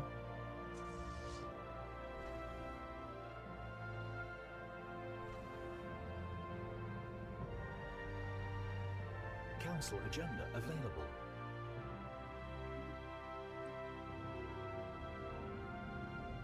Terraforming. Yeah, terraforming. Need more planets suitable for dolphins.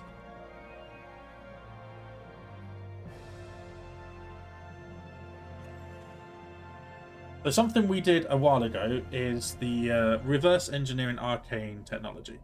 You can get random powerful tech, random research points to gain temporary research speed bonuses. I very rarely get anything that gives me a building. But we've got 3,000 of that. We can also do these. They give us they promote Xenophile and Spiritualist ethics, which are our main ones, and it gives us a decent boost of unity as well.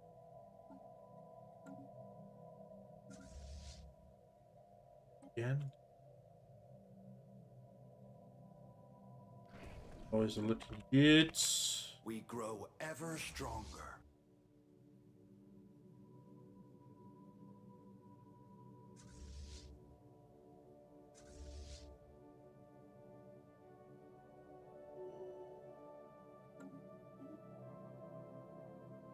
Oh, there you go. So you're a commander currently on a generator world. We can give you Scrapper level 2. Alloys for metallurgists plus 10%. Means on our Forge world, that's where you're going to be. So our Forge world is now going to get a 10% boost to alloy production.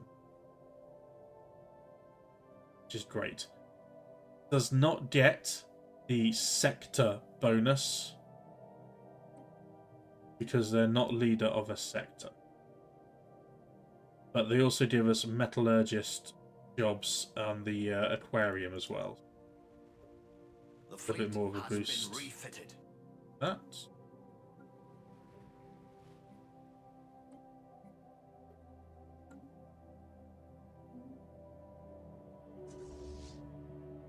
We need you to move here now. You're going to be shipyards, quarters. Mandasura Prime, you are the newest one. Yep. More infiltration, please. Project done. We did not get the galactic market. It's on a cyber world with machines. Really? You don't use trade? You sons of a... That is so cruel. Bit more space. We grow ever stronger.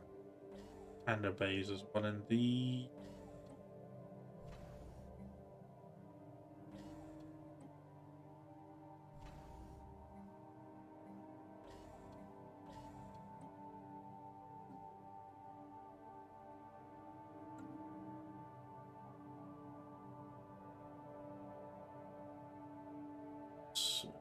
Still not making a lot of influence. I'm loath to expand too far. But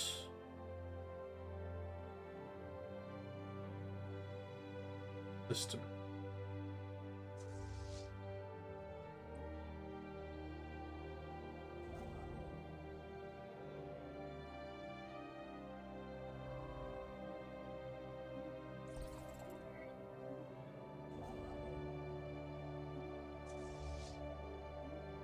We found a new archaeological dig site. Nice. Oh, kleptomaniac rats. Nice. Okay. Gives us a relic world. They're still equivalent on military, which is a little bit worrying. We are now going to start spending some resources. Now we have Starbase hull points plus 20%. Go for extra unit.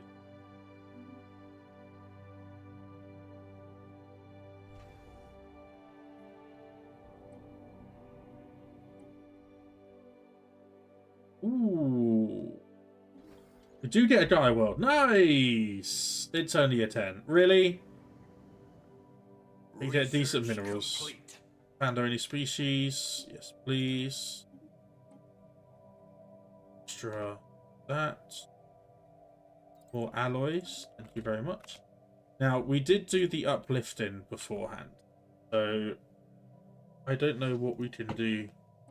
I don't think there's any species we can uplift, but if we do have a planet with pre-sapients on, then we can look to uplift them with some new traits, and they usually get pretty good flat bonus as well.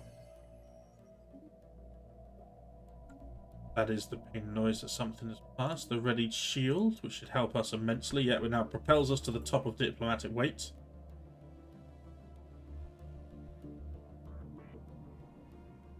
Chronomancers have already defeated a Leviathan. They're huge. Oh my word. We grow ever stronger. Oh boy. Might need to start thinking about doing the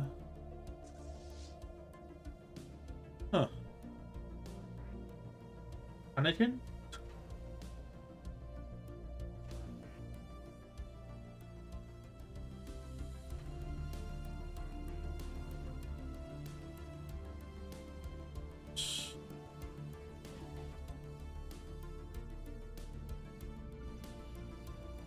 That rod looking good. We grow ever stronger.